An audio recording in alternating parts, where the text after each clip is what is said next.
I am Blessed Naiche, anchor and exchange on Souq News. The beautiful season is here again. I smell Christmas. Wow. Ta-da! It's Christmas.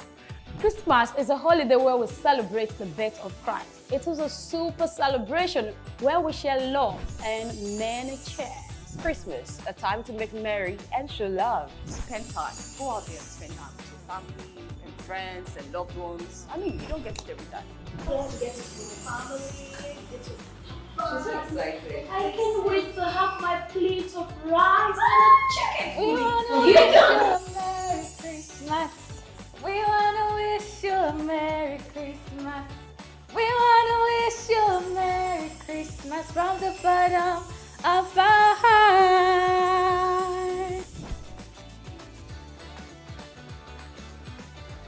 I am Lady Santa. Merry Christmas.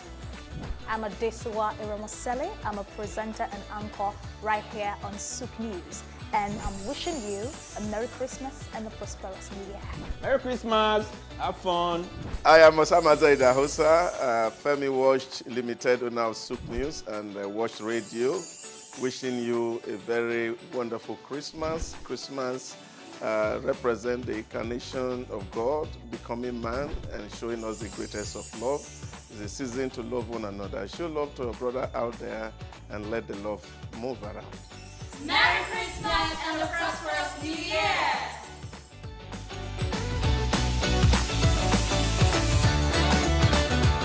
Let us also give thanks for Jesus, because Jesus is the reason for this whole season. It's also the reason why we have hope that as we journey into the new year, it will not be in vain and that things will get better. This Christmas, I'm joining this unit in wishing Nigerians wherever they are, saying to them, Merry Christmas. The church is wishing everybody a Merry Christmas, a happy and prosperous New Year. I wish everybody a Merry Christmas and Happy New Year in advance. I wish everybody in Nigeria Merry Christmas and Happy New Year in advance. God bless Nigeria. God bless everybody. Have a good Christmas. Have a Merry Christmas. I wish you all the best. My greetings go first to the President, His Excellency Bola Ahmed Tinubu, and his wife, Senator Remi Tinubu. As we celebrate Christmas, I want to greet the Lagos State Governor, Babajide Sanwo-Olu, the Oba of Lagos and his traditional chiefs, the Catholic Bishop of Lagos, Dr. Adewale Martins, and all Nigerians. I wish you all a very happy Christmas. Eko ni baje o, eku odun, eku yedun.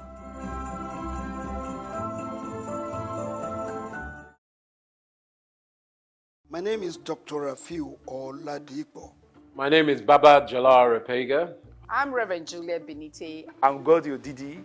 My name is Professor Oladokun Sulaiman Olarawaju. Souq News is on the ground, loading. Very enlightening, very educative, and entertaining. Thank you to Souq News. So I'm happy that Souq TV has come into existence. I'm happy to be here in the Souq News.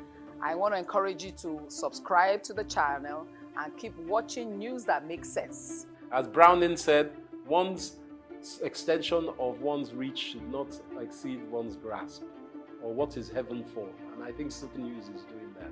Africa needs a voice of truth, and Souq News has become one of them. And get ready, get ready, get ready.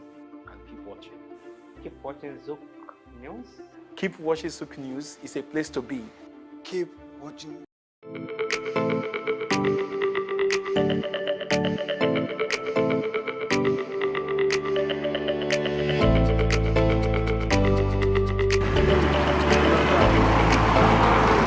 It's Christmas. Christmas. And lots of activity like jamboree, reunion, and the likes are already on top gear. In all of this, we would like to know what Christmas is to you, so come along as we gather diverse opinion on Christmas.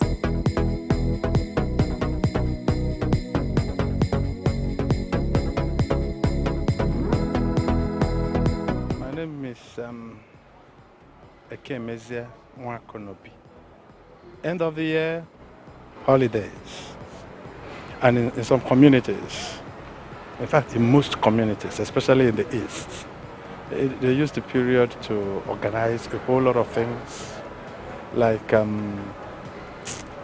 for instance, in my own community, we have Ofala Festival. My name is Oluwatosin Akinyelure. Motayo Rachel. Okay. Christmas is the celebration of Christ and is always celebrated on the 25th of every year. My Christmas is the celebration of Christ. Well, I'm staying indoor. I don't want stress because it's always traffic. On the 25th is always rowdy and noisy, so I don't want to. So I would prefer to stay indoor. I'll be going out with my family. Queen Darlene. Rita. Okay, Christmas for me is one of those seasons that we share love. We tell people about the good news of the birth of Christ. We have fun with family and friends. It's usually more of a retreat for us, family, friends, age grades, get together, do a lot of things, and then we celebrate and thank God for the year that we've already concluded, and then we set up new goals for the next year. Be with them, have fun. For me, I miss my family. My name is Kash Ohio Audu. As for me, it's celebration period. You know, it has no religious significance as far as I'm concerned. It was orchestrated and put together by some people, you know, to celebrate a period of time. You know, and then we just come to celebrate it. But for me, that's all that it is. You know, it has nothing to do with maybe the born person, the no born person. Mrs. Chinelo Ilofulunwa. For me as a Christian, it's a time we can commemorate the birth of our Lord Jesus Christ. So we try to keep our hearts and our environment in order for the celebration. Just a time to reflect on love and then to celebrate Christ. And a time for family reunion also. It is what it is. Different stroke for different folks. Having an understanding of what Christmas is to you. I hope you all make the best out of this season. Merry Christmas. Praise Matthias. Souq News.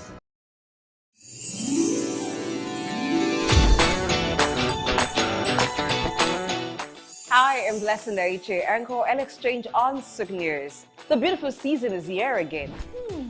I smell Christmas. Wow. Ta-da! It's Christmas.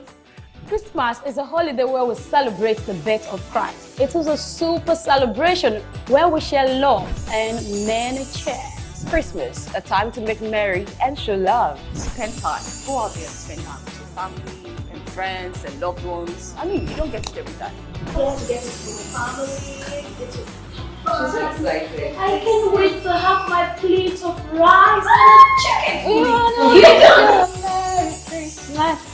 We wanna wish you a Merry Christmas.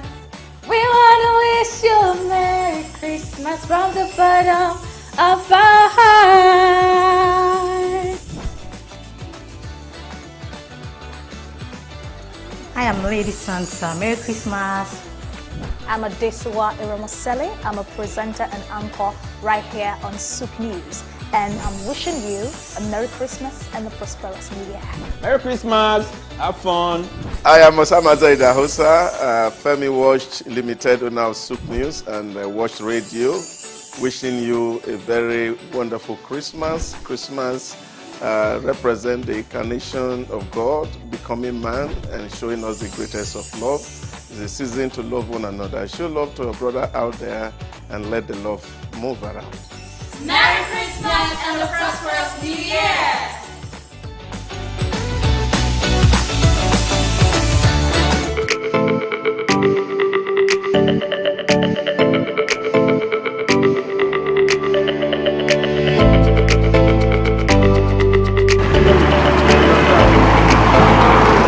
It's Christmas. Christmas. And lots of activity like Jamboree, reunion, and the likes are already on top gear. In all of this, we would like to know what Christmas is to you. So come along as we gather diverse opinion on Christmas.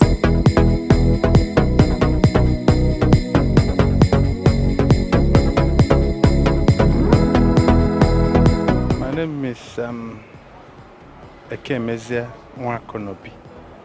End of the year, holidays. And in some communities, in fact in most communities, especially in the East, they use the period to organize a whole lot of things. Like, for instance, in my own community, we have Ofala Festival. My name is Oluwatosin Akinyelure. Motayo Rachel. Okay. Christmas is the celebration of Christ and is always celebrated on the 25th of every year. My Christmas is the celebration of Christ. Well, I'm staying indoor. I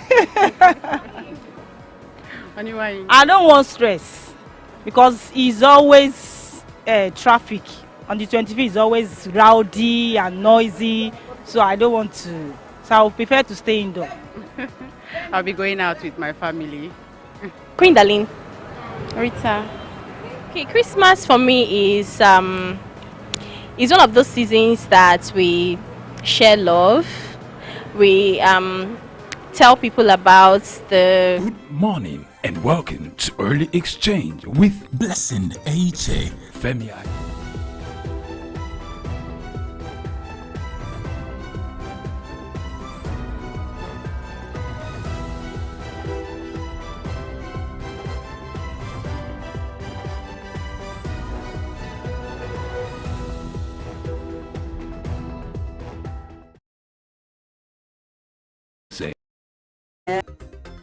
We definitely need improvements in those areas. Of course, there are infrastructural needs. This is Early Exchange, shaping policy, advancing development.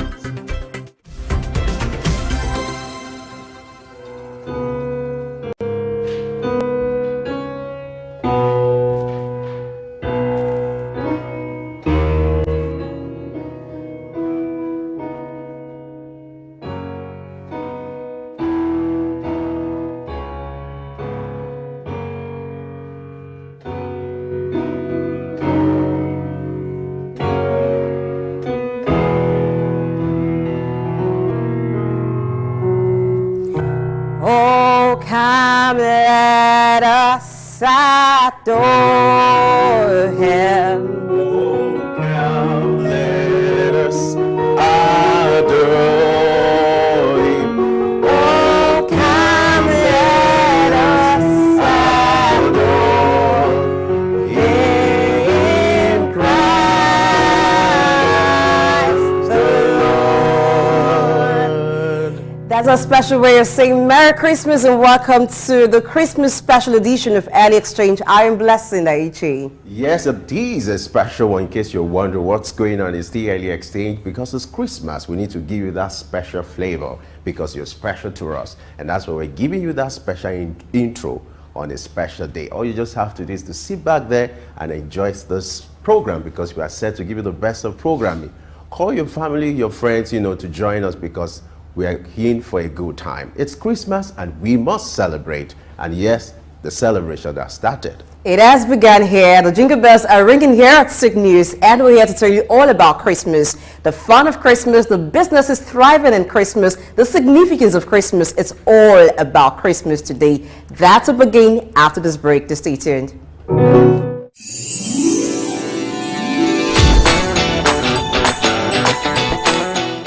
Hi, I'm Blessing Aiche, Anchor and Exchange on Souq News. The beautiful season is here again. I smell Christmas. Wow. Ta-da! It's Christmas. Christmas is a holiday where we celebrate the birth of Christ. It is a super celebration where we share love and many cheers. Christmas, a time to make merry and show love. Spend time. Go out there and spend time with your family and friends and loved ones. I mean, you don't get it every time. I want to get to see my family. I'm so excited. I can't wait to have my plate of rice and chicken. We wanna wish you a Merry Christmas. We wanna wish you a Merry Christmas. wish you a Merry Christmas from the bottom of our hearts.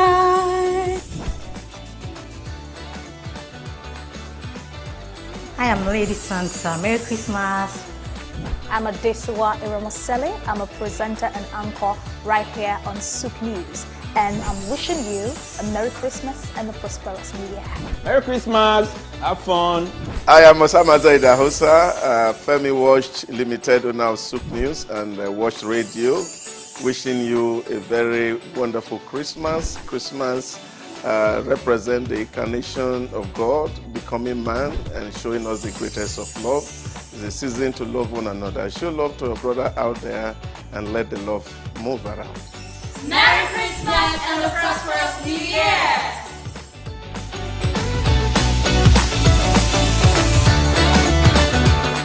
Let us also give thanks for Jesus, because Jesus is the reason for this whole season.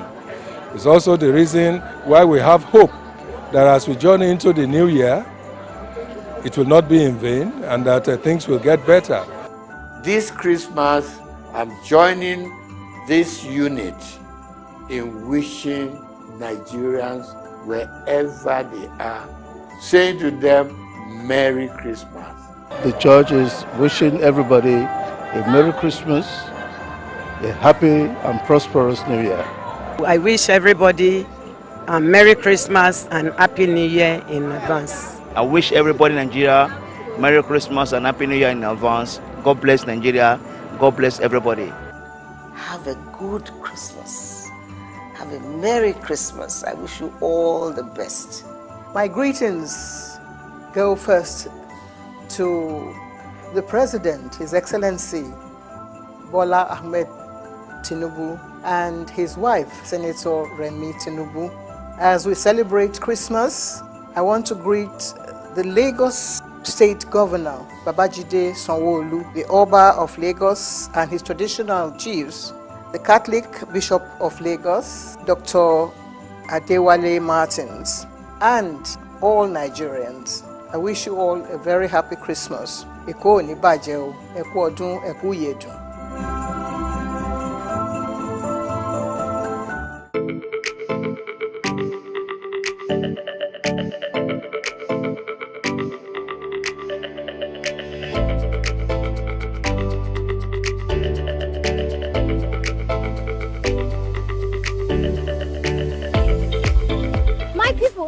Christmas don't show face again. I don't come street make I ask people this Christmas question why I carry so. Who be Father Christmas? Who come be Santa? You sabi Boxing Day, so now we'll find out wetin they want talk.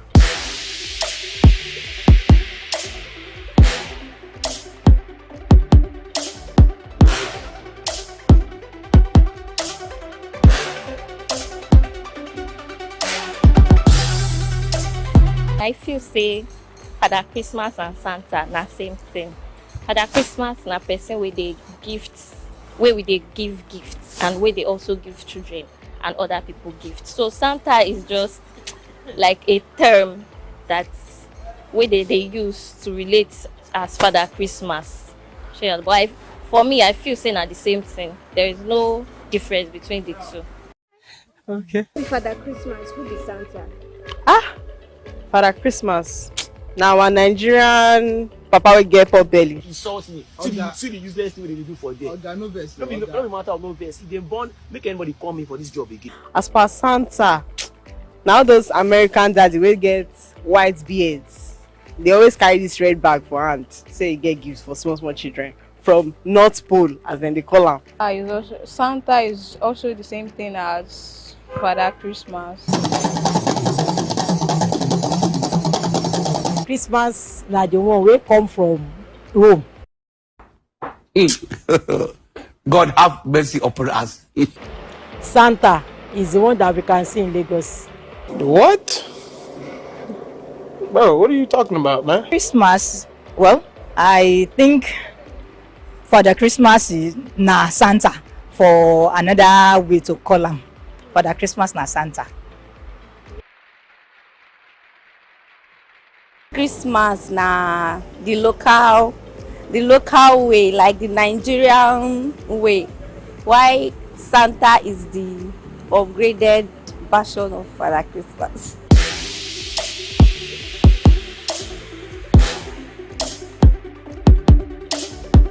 My own Boxing Day. Now, if you boss me, I will boss you back. Oh. Boxing Day now, when people, after the jollification, they want to give their friends and family boxes. Inside that boxes, they put presents inside.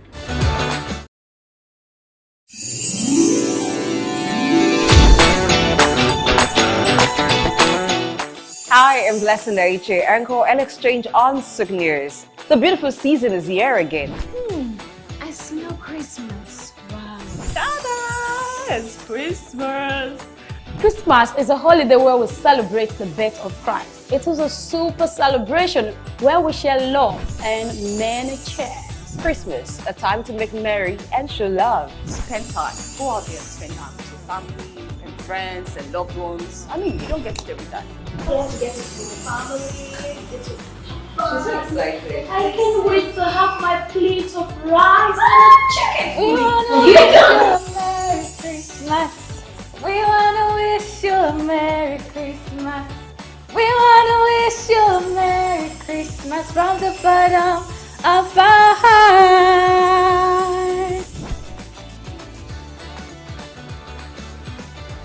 I am Lady Santa. Merry Christmas. I'm a Desua Iramasele. I'm a presenter and anchor right here on Souq News. And I'm wishing you a Merry Christmas and a prosperous New Year. Merry Christmas. Have fun. I am Osama Zaida Femi Watch Limited owner of Souq News and Watch Radio. Wishing you a very wonderful Christmas. Christmas represents the incarnation of God, becoming man and showing us the greatest of love. It's a season to love one another. Show love to your brother out there and let the love move around. Merry Christmas and a prosperous New Year!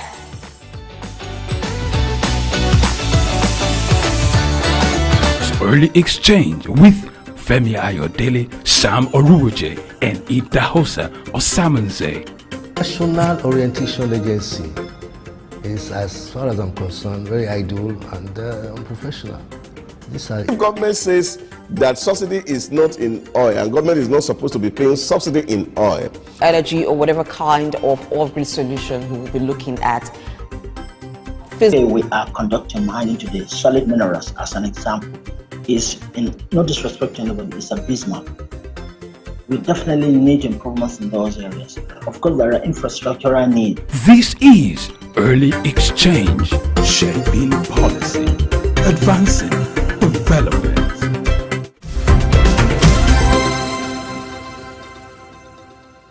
All right, it's still Christmas special on Early Exchange. Let's look at some of the stories that have made headlines in the week before Christmas and how that has impacted the Christmas celebration. Now, first of them is the 50% rebate that the federal government, through the presidential intervention, has given to Nigerians who want to travel to meet their families for Christmas. Now, there are already testimonials about how this was implemented and how it began actually 21st of December to 22nd and the days before Christmas. So some Nigerians have already benefited from that. We have the wise one here, Idahosa Osamanze, who is Director, Research and Policy, African Development Studies Center, and also our in-house analyst here at Souq News. Merry Christmas to you. Merry Christmas, Blessing. Femi, Merry Christmas. Yes, Merry Christmas. I'm still expecting my gifts. Well, the gifts is all wrapped, and Okay, it's all wrapped. on Boxing Day we have to unpack. Okay. Hearing that gives me inspiration. Okay, Boxing Day is just tomorrow, so we don't need to wait And I for also too have a long. special one for you. Okay, That will be behind this. You see, the whole idea, when I was growing up, I thought it was bossing. It was later on I get to know that it was not actually bossing. It was bossings that were wrapped, and then the day after Christmas, we spent time, a whole lot of time to open the gift. You can imagine how many those gifts were to take a whole full day to unwrap. So I think my store is getting filled, so I will take December 26th to unwrap. Okay, like I was letting us know of some of the reactions of Nigerians who have benefited from the 50% rebate that the federal government gave for those who traveled or who will be traveling, because it's still until January 4th for the Christmas celebration. And some of them already have been thanking the government and explained the way it worked. Some said all they needed to do was just to show their tickets, and they had to provide their account details, and within a very short time, while they were still at the park, they got refunded 50% of the cost of the transportation. Yeah, I think even the very avid critic of this regime had come to express gratitude to the government, although the conversation has taken a different dimension until now from the way it looked at the time it was announced. Even people like me, I was also very skeptical to see how the government will be able to handle this issue of people who are going to travel and then make it reach down to the very least person in the country who was going to travel. The night after, I had to quickly get to check how this was happening when it was announced that, of course, transport companies had been negotiated with to help in the distribution of these largesse. And I went to their site, and what struck me was one of those companies, I saw the price and I said, but I thought it was going to cut. But it was later on that I also saw that video in one of the spokesperson's official X handle, where I saw a lot of testimony and people also appreciating government, and they were telling the process how it works. Some of them said they have to go online to book the ticket, and then of course came to the park to board the bus, and of course the company asked for the ticket and they showed the authenticity of the ticket, and then immediately took their details, ensuring that their name correspond with what was on the ticket, and immediately the cash back transaction took place, and then they received a lot of 50% rebate for the cost of the ticket. And many of them were quite happy and hopeful that government do more of this, at least to cushion the effect of the removal of fuel subsidy on the Nigerian public. You know, a few days when this news broke, my concern was just how this is going to become a reality, the implementation. You know, like the experience we've always had, it's always good to come up with good concept, but when it comes to the implementation or how it's going to affect the people involved, it's always key. But I was happy that one of the aides of the president, Bayo Onanuga, you know, put this on his X page to provide proper insight, proper enlightenment for Nigerians to understand. You know, that's what I always say, that in the absence of the right information, misconception or misgiving or rumors will always thrive. And in this now that they put their information there for people to understand how it's going to work, and I think it's just a partnership with that particular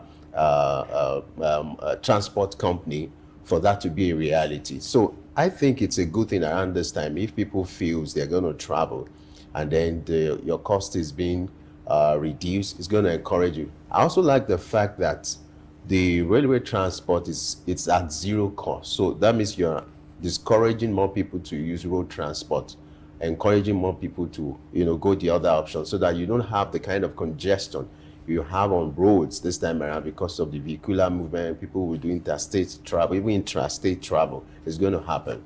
So if this is going to be the order of the day, you know, Nigerians, you know, we always ask to, you know, desire to ask for more. Yeah. Yes. I saw one keke yesterday in Lagos and I said, why are you still charging this amount from this point to this point? The president has introduced 50% reduction for fare. And he said, well, the president has said so, that the filling station has not told them. That they need the filling station to tell them that yes, the president has said it, they don't have a problem with it. What is being said by us the reality now is playing out. So when the filling station tell them that the price has been reduced by 50%, that all of them will reduce the price. So it's as simple as that. And what simply means is that what is driving the cost of transportation is actually the cost of petrol. And now that the Port Harcourt refinery is 77% complete, as we're being told, in few days, fuel will start to come out. Let us all hope that this will drag down the cost of petrol, and then, of course, we greatly really affect the macroeconomic indicators that have been on the rise, and then coming down, and that would be great succor for Nigeria. But to say extending this one beyond 4th of January may be a starry high dream, because I read some days back also that the MD of Nigerian Railway Corporation said the last free train service, they have not recovered from it. So, which means, of course, the president also realizes that this is a cost on the railway corporation. As we know that most of these tracks we borrowed to fix them, and we have to repay back from the services that is coming in here. So, government will not be able to carry that burden beyond this 9 days holiday. Let's look at this next story that talks about Lagos residents downplaying celebration, decorations, you know, the glam associated with Christmas. You know, the beautiful part of Christmas is the glam, you know, the events happening, the decoration, you know, but that is coming on a low key, you know, based on this report with the observation that people are not just, maybe due to the state of the nation and also the fact that the economic conditions people are in now, people are struggling to get cash, you know, people are struggling to make ends meet. And as a result, the celebration is not going the way it ought to go. You know, the kind of decoration you would expect across the city. Yes, some corporate organizations are doing this and all that, but largely for residents in Lagos, it's been like a low-key kind of celebration. Yeah, I think it's a very unique Christmas celebration, especially looking at the global events and the things that are occurred. Apart from even the fact that people are having access, even the movement of gifts items was also a problem because of the challenge in the Suez Canal issue. Of course, many of the consignment that were African bound really also did not come. So we must also look at it from that angle of the challenge that we're also facing with terrorism and global crime that is making life really very difficult for a lot of people, because most European vessels also that were already African bound really couldn't also come. So those are issues. So a lot has happened. We're facing the Palestinian-Israeli war. The Ukrainian challenge is also there. And this has affected economies globally. And so it's not just a Nigerian thing. Even the place where Jesus was born, in Bethlehem, they cannot celebrate Christmas because of the heavy artilleries and the rest thing that is going on. So these are the real challenge that, of course, the world faces.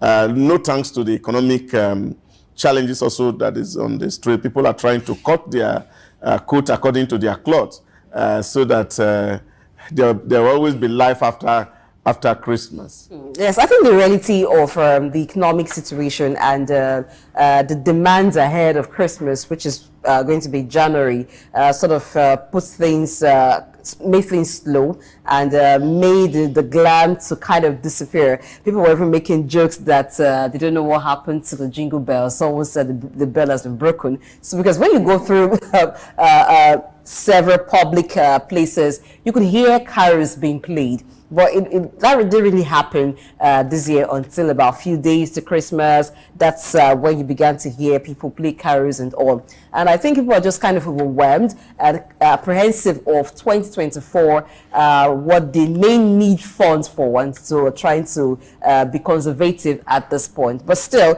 I think people are kind of improvising and doing more of just being with your family is more than enough than spending so much trying to just celebrate Christmas. But you see, another real problem that faces us, and I'm also a faith-based person, is that many of our people are living with what I'll call, how am I going to put it now?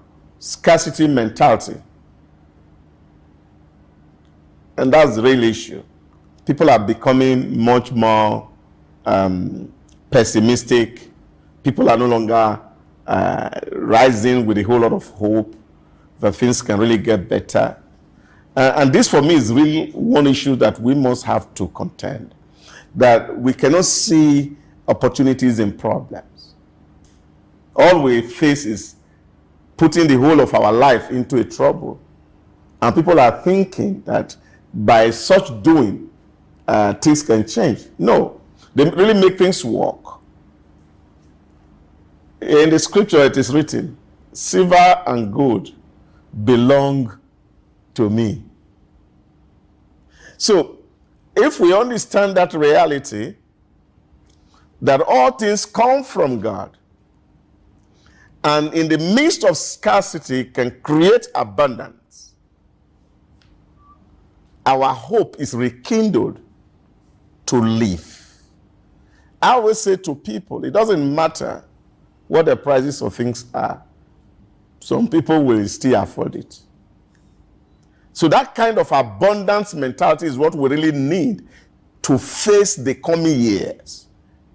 Things are likely to be a little slow and tough. But like they say, when the going gets tough, it's only the tough that get going.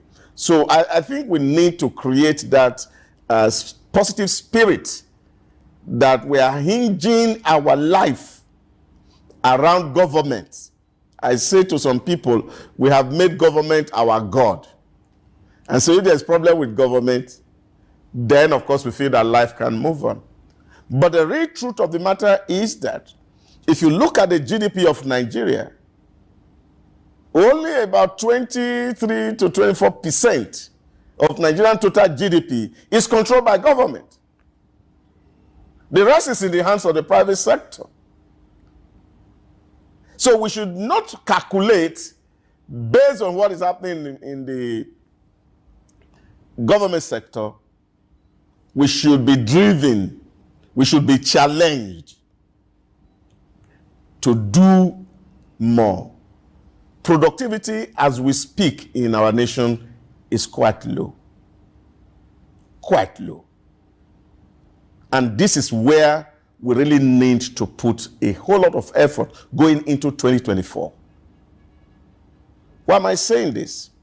You have a nation that has gap, even in common agricultural production. As we still speak, maize is an essential commodity in Nigeria. And this just takes 3 months to grow. And we are told that even the uncultivated land in Nigeria, about 65% are still not cultivated. So just imagine that it is corn that we are selling to Angola, we are selling to Zimbabwe, we are selling to Venezuela. Nigeria will be making money and the economy will be robust. Not to talk about the almighty rice, not to talk about wheat that we can grow here.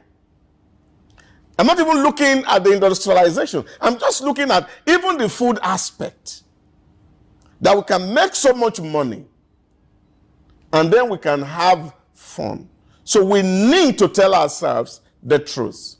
That it is not just about white-collar jobs alone, but there are also jobs that can create great wealth, where people can actually tap into this and look at where this opportunity exists. And of course, we will have a better 2024. Okay, let's move away from the news and get into something that will help people in this season. Now, this is a time when shopping is increased and people are making orders, sometimes last-minute orders and so. And at times, it's a situation of what I ordered versus what I got. So, what are the ways to prevent situations like that at this period? Well, it's a difficult one. Tailors, with clothes, people have events to attend. Yeah. You know. Yeah, but you see, it is the real issue here is time management. My wife came to the island yesterday. I was crying and said, oh, I was walking around the island for 6 hours. And I said, you chose it. if you had done it 2 months ago, because the thing you came to buy, they are not perishable. So you will spend 6 hours. Should have done 2 hours. But the challenge we have is that we're always waiting for the last moment before we do shopping. This is the challenge. And this is because we're not strategic and we are very poor planners. So if we are good planners and strategic people, we can take some decision long time before these things happen. So this rush will not be there. I remember some time ago talking about this Ember Month stuff, and one of our anchors was asking me, what is this myth about Ember? I said, there's nothing myth about it. The real truth of the matter is that the first 8 months of the year, people still think that there is time to the end of the year. And people are slowing down. And once it's getting toward the end of the year, people are in a mad rush. And the things that they could not achieve in 10 months, they want to achieve it in 2 days. And this, of course, they lose control. Consciousness is gone. And it's suddenly dawning on them that, of course, there is a Christmas. Christmas is a feast that is announced 365 days before it occurs. So there should be enough time to prepare. There is enough time to prepare. So we should not be preparing for Christmas at the last hour. This is what is putting pressure on the tailors. They are trying to meet up with your time because you want to wear the cloth today. And of course, so much has come to the tailor's hand that it will not be able to deliver the kind of things. And so just give you anything for what it is. And I think this is the issue. Once we understand and value time and understand how these things work, things are always not important and at the same time urgent, you find that all these things we talk about, it really will not exist. Let me come from this angle. I still don't understand why we also have this impression that you need to have new clothes or clothing, change of clothing during Christmas, you know.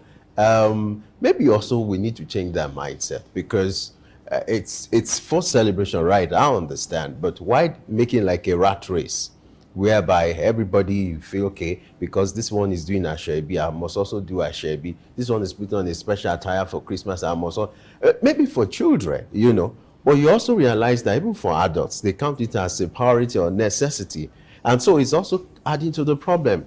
For the fashion designer who feels, okay, it's time for me to make money, he will give you the impression that, okay, he will deliver. Maybe he feels, okay, he can do magic and then get the money as well.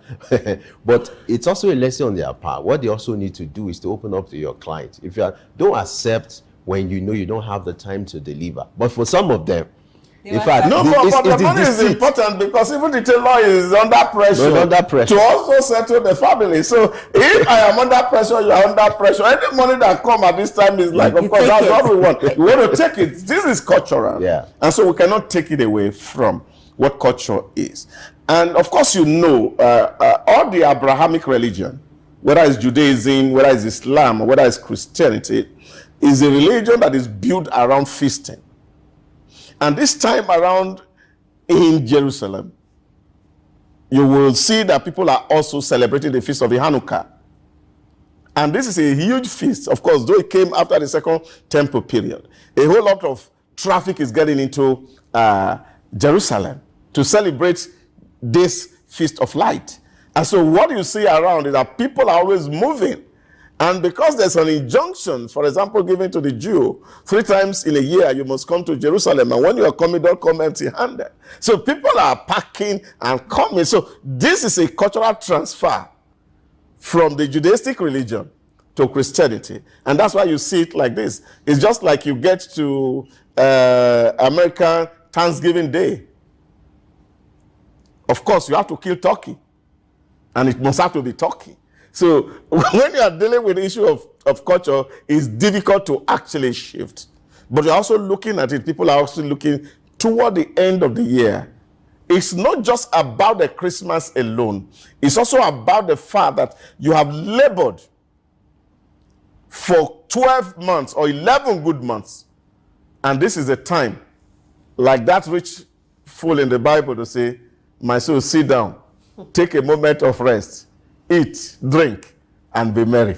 I was about to say, talking about turkey, which is the animal used to celebrate Thanksgiving. here we have chicken for Christmas. Oh, yes. And what I ordered versus what I got also comes there. You see a chicken looking so big, and you're like, oh, this one. Or a goat. Maybe big on Instagram. Even physically, it gets to you. even physically, it looks like you lift them, it looks like it has some weight. There's going to be so much flesh. Or the goats looking so big, even the cow. But at the point of slaughter, maybe it's a magical thing, I don't know. You're trying to equate the size of the animal you saw before slaughter and what you're getting after slaughter. It doesn't match up. But you see, this is what we have got to cope with as a world since this online trade came. You have no chance of inspecting physically. And that is if it's not AI empowered. You can imagine. Even for the physical ones. For the physical ones. Close cameras are put in there, and of course they look big on camera. So you see that online if you are purchasing online. But you also see that there's a whole lot of technology that's also going, especially the genetic modified technology that's also affecting some of all these things. So you pump the chicken with some injections, and in 3 weeks, it's already a very big one.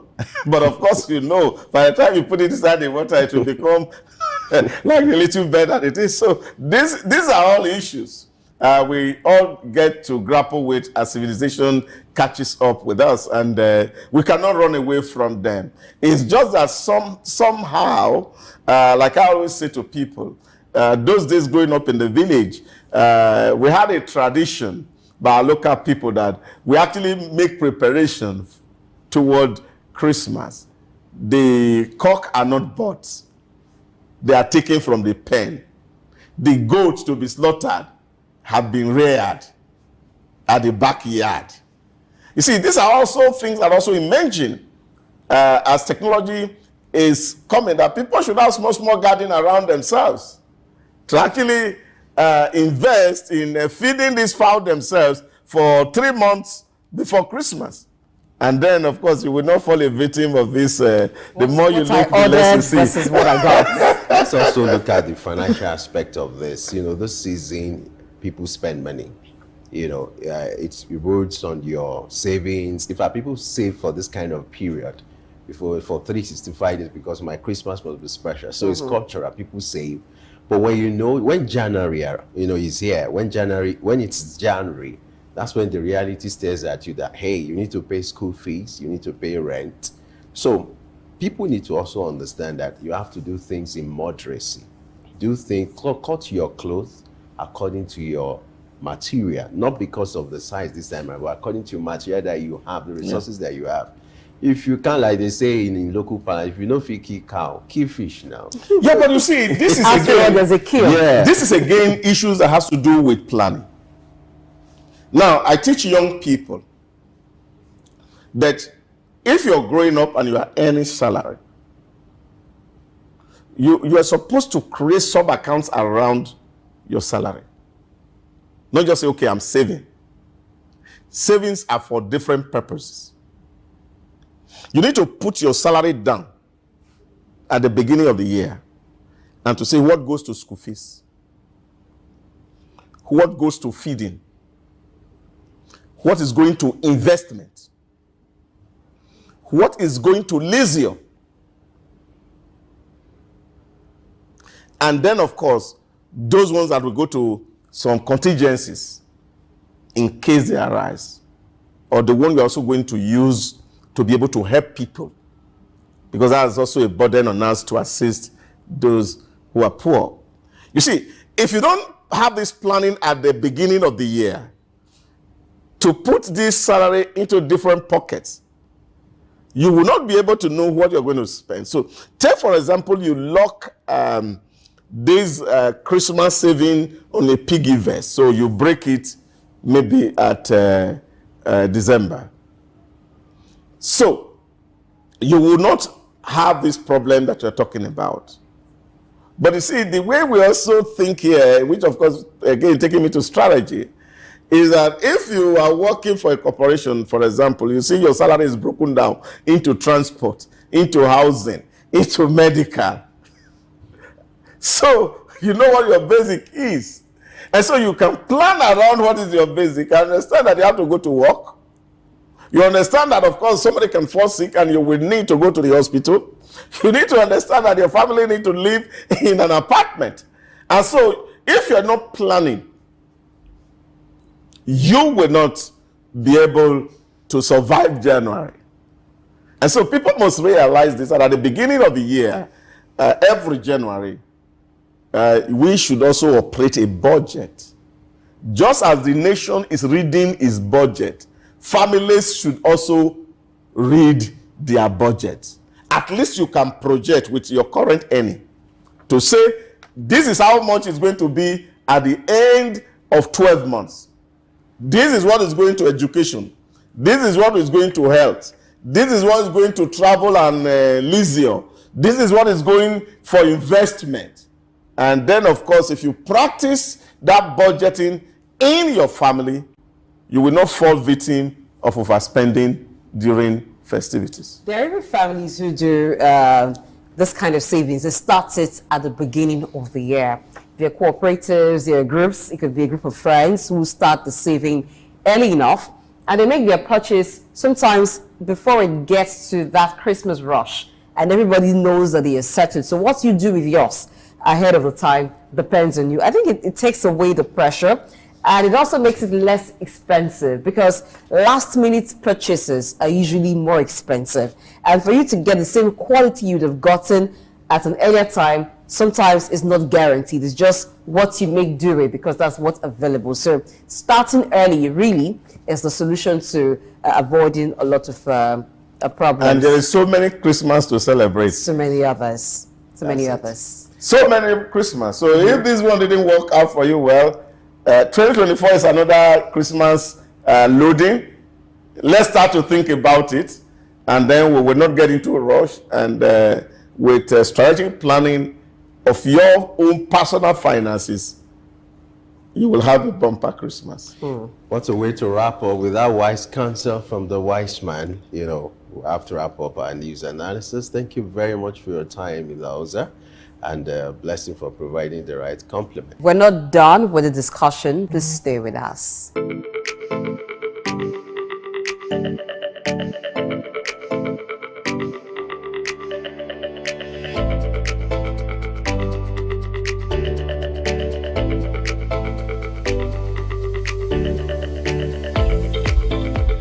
When I don't say Christmas don't show face again, I don't come street make I ask people this Christmas question why I carry so.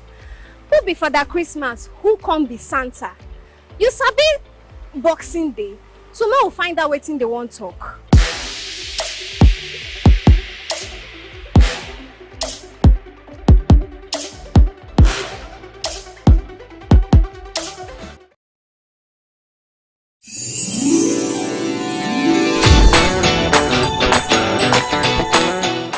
Hi, I'm Blessing Daiche, anchor and exchange on Souq News. The beautiful season is here again. I smell Christmas. Wow. Ta-da! It's Christmas. Christmas is a holiday where we celebrate the birth of Christ. It is a super celebration where we share love and many cheers. Christmas, a time to make merry and show love. Spend time. Go out there and spend time with your family and friends and loved ones. I mean, you don't get it every time. Let's get to the family. She's so excited. I can't wait to have my plate of rice and chicken. We wanna wish you a Merry Christmas. We wanna wish you a Merry Christmas. We wanna wish you a Merry Christmas from the bottom of our hearts.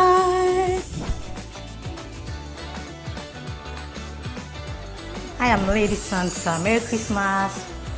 I'm Adesua Iramasele. I'm a presenter and anchor right here on Souq News. And I'm wishing you a Merry Christmas and a prosperous New Year. Merry Christmas. Have fun. I am Osama Zaida Hosa, Femi Watch Limited owner of Souq News and Watch Radio. Wishing you a very wonderful Christmas. Christmas represents the incarnation of God, becoming man and showing us the greatest of love. It's a season to love one another. Show love to your brother out there and let the love move around. Merry Christmas! Christmas and a prosperous New Year!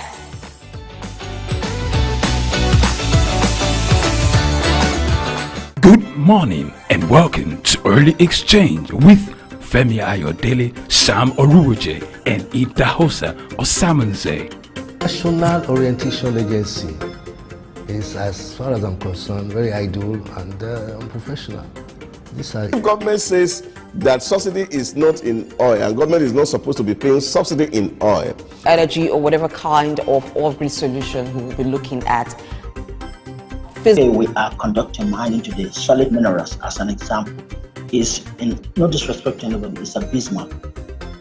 We definitely need improvements in those areas. Of course, there are infrastructural needs. This is Early Exchange, shaping policy, advancing development.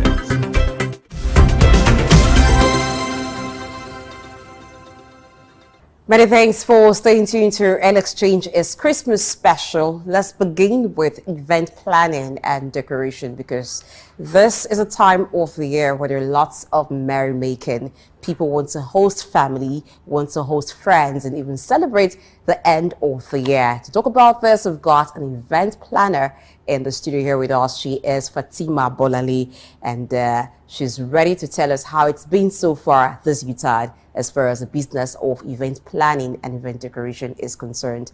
Good morning, Fatima. Good morning. Merry Christmas. I wish it's the same. Thank you. Yeah, thank Did you bring cake for me? Did you bring some goodies? I bring good news. Okay, you bring good news. I'm waiting to hear the good news. Yeah. Thank you for joining us on the Christmas special on Early Exchange today. Thank you. Looking at event planning and event decoration, like I said, this is the season where lots of people want to make merry, want to bring together lots of people and celebrate. So how's it for you this year in terms of patronage, people wanting to decorate? Okay, thank you very much. Once again, my name is Fatima, the creative director of Tima's Events. And when it comes to December time, for events planning and decoration industry, it's always very, very busy, and my brand is not left out of it. It's always a busy year because companies are having their end of the year party, people are doing reunion, families are coming back to the country to have get together, and so it's always busy, and it has been busy so far. I'd like you to give us, a clearer picture of what event planning is all about. There are different aspects of it. You have the decoration, you have the business aspect. So give us an overview of what event planning is properly. Okay, so first of all, event planning is different from decoration. So event planning is like planning of an event from the beginning to the end. Do you understand? And it consists of sourcing for vendors, having like a design you want, a theme you want for the events, and so on. So decoration is just like a part of the industry. We have decoration, we have ushering services, we have different things under event planning. So event planning is like a cover up, but we also have so many things, like so many vendors working together to make sure an event becomes successful. So event planning is like a thing on their own. We have event planners, so they are the ones that search for all the other vendors, which makes the event successful. So event planner is like the big one, then we have other vendors under it. Yeah. All right, now for this Utah, the kinds of events that clients are demanding that you plan or even decorate, is it any different from what you've been having at other times of the year? Okay, so for other time of the year, we do have wedding ceremony, birthday, burial ceremony, but during this time of the year, we still have that, but there is other addition, which is the end of the year party, the what's it called, reunion, get together, and the rest. So that's part of it. So but it's not like we don't have other ceremonies during the year, but what's added to it is just the get together, companies get together, what's it called, family reunion and the rest. So that is it. All right, now for the reunion parties that happen quite a lot at this time of the year, get together. the challenges that you would have had or you do encounter while trying to plan one event at this time of the year, speak to us about it. Are there new challenges that you face at this time? Okay, so there are so many challenges we face during this time. The first thing is high cost of things. So things are so high, are always very high during the Christmas period, December period most especially. So we also have logistic issues. We have high logistic, like you get to logistics are like higher than in price than the normal time of the year. So you see Uber, people complaining of Uber price, complaining of Bolt, complaining of delivery system in general. So things are quite expensive. Same with material things, decoration things are quite expensive so most during this time, like planning an event is extra more expensive than the other period of the year. All right. I understand that this season you have your services in high demand, but does it in any way affect the price or the pricing? Yeah, it does. It does actually. Why? Because, like I said earlier, so many things are high during this period. Like there is hike in price of so many things, petrol, everything. So it affects us also because you might be charging some prices during the normal period, but when it comes to this period, you have to add all this hike in price to it. So it causes increase in pricing of things during this period, and it's not only in the event industry, it's actually non-industries. So this is the time of the year where when people decorate their homes, decorate their businesses, offices, companies to decorate, and you just find that in some particular areas there's this decoration done usually to launch the start of the Utah, and people just go there, take pictures, or it helps them know we're in that season. So talking about the creativity at this time, how is it like when you get to this Utah? Do you feel like, oh, you must up your game? What comes into the creativity during the Utah as compared to other times of the year? Are there special sparkles that you must add to your work? Yes, I believe for a company to have called you in the previous years for a creative design, for example, they like your work. And I believe when you are doing it in the coming years, you shouldn't do the same. You should do something more prettier, more creative than the previous years. And so they will believe that, oh, they will know that, oh, you up your game every year. And the industry is very competitive, so you can't be stagnant when it comes to creative ideas. You have to up your game. You have to learn more even before the time of the year. You have to think outside the box, get new ideas to help you up your game. So it's always very challenging, and obviously you don't want to do what you've done before in the previous years, and you have to do something that people will talk about, we see, and they will like. Same thing with, I don't want to be mentioning some brand names. We all know, oh, they are good for this when it comes to Christmas decoration, and every year when you get there, you see that something has changed, something is more beautiful than the previous years. So we always up our games when it comes to creative designing every time of the year. So for every year things are changing, and you have to change yourself too. So that comes with you branding yourself, growing, and not being stagnant. Now, let's talk about the nitty-gritty of the business. You know, everything has the business side.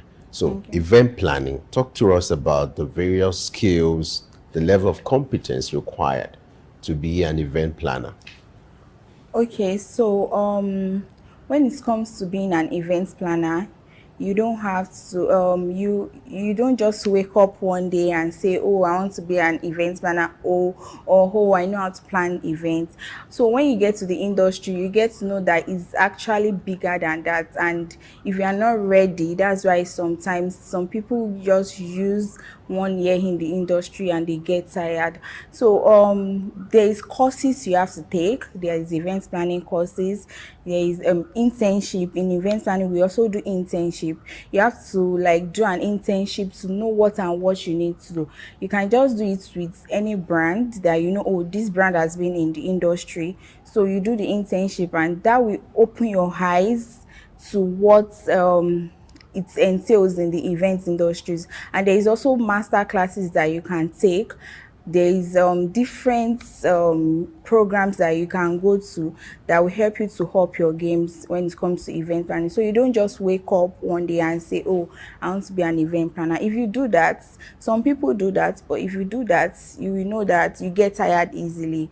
But you will, when you get into the industry, you train yourself, then you begin to ask yourself, is this really what I want to do? If that is the case, then you know that you don't have to be stagnant. You have to up your game, do master classes, and go for trainings. Now, talking about asking yourself if this is what you want to do, I know that at this time, the demand for your services are higher than other times of the year. How do you keep up having so many clients to attend to? And it's like you have to be to work every day. And I know that event decoration takes lots of energy. And there have been times when you say, I'm tired, how do I keep up? Am I in the right business? All right, so when it comes to event decoration and event planning altogether, in all businesses actually, you have to build a team. So that's where the building of team comes up. You have to build a team. And I know it's not easy when you build a team. Some can disappoint you, some can spoil your brands and the rest, but you just make sure you build a team. When you build a team, you'll be able to do division of labor. So when there is division of labor, then you will, while you are also like overseeing it and supervising it, I think the pressure will be less. It's only when you want to do everything by yourself, then that's when you start having issues. And also, if you know there are some things you don't know about, you can just ask your friends or your big sisters, big brothers in the industry, and ask them questions, and they will help. That's actually what I do. I have so many mentors while also having so many mentees. So I ask them questions. When I don't know something, I ask them. And then I don't do things by myself alone. I have team that I work with, and I do division of labor. Talking about vendors, you know, Yeah. you always have challenges with sourcing for vendors. So how do you source for them? How do you ensure the level of their competence? And then talk to us some of the challenges you've been facing or you can often have where you need to hire some of these vendors, and how do you manage them?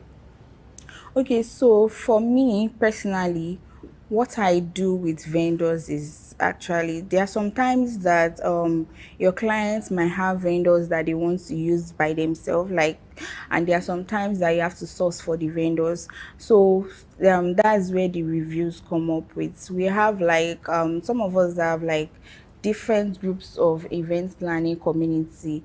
So when you want to hire a vendor, you can just ask them that, oh, who has worked with this person before? How has the feedback been? Just check out. You don't just see a vendor and want to, you just have to do your background check on the vendor.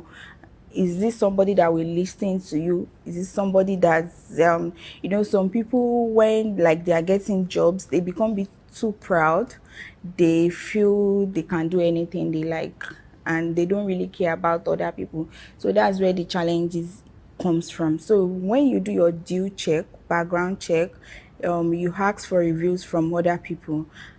Although there are still some cases, but I think you have lesser problems when it comes to sourcing for vendors when you ask about their reviews. Now, let's look at venue.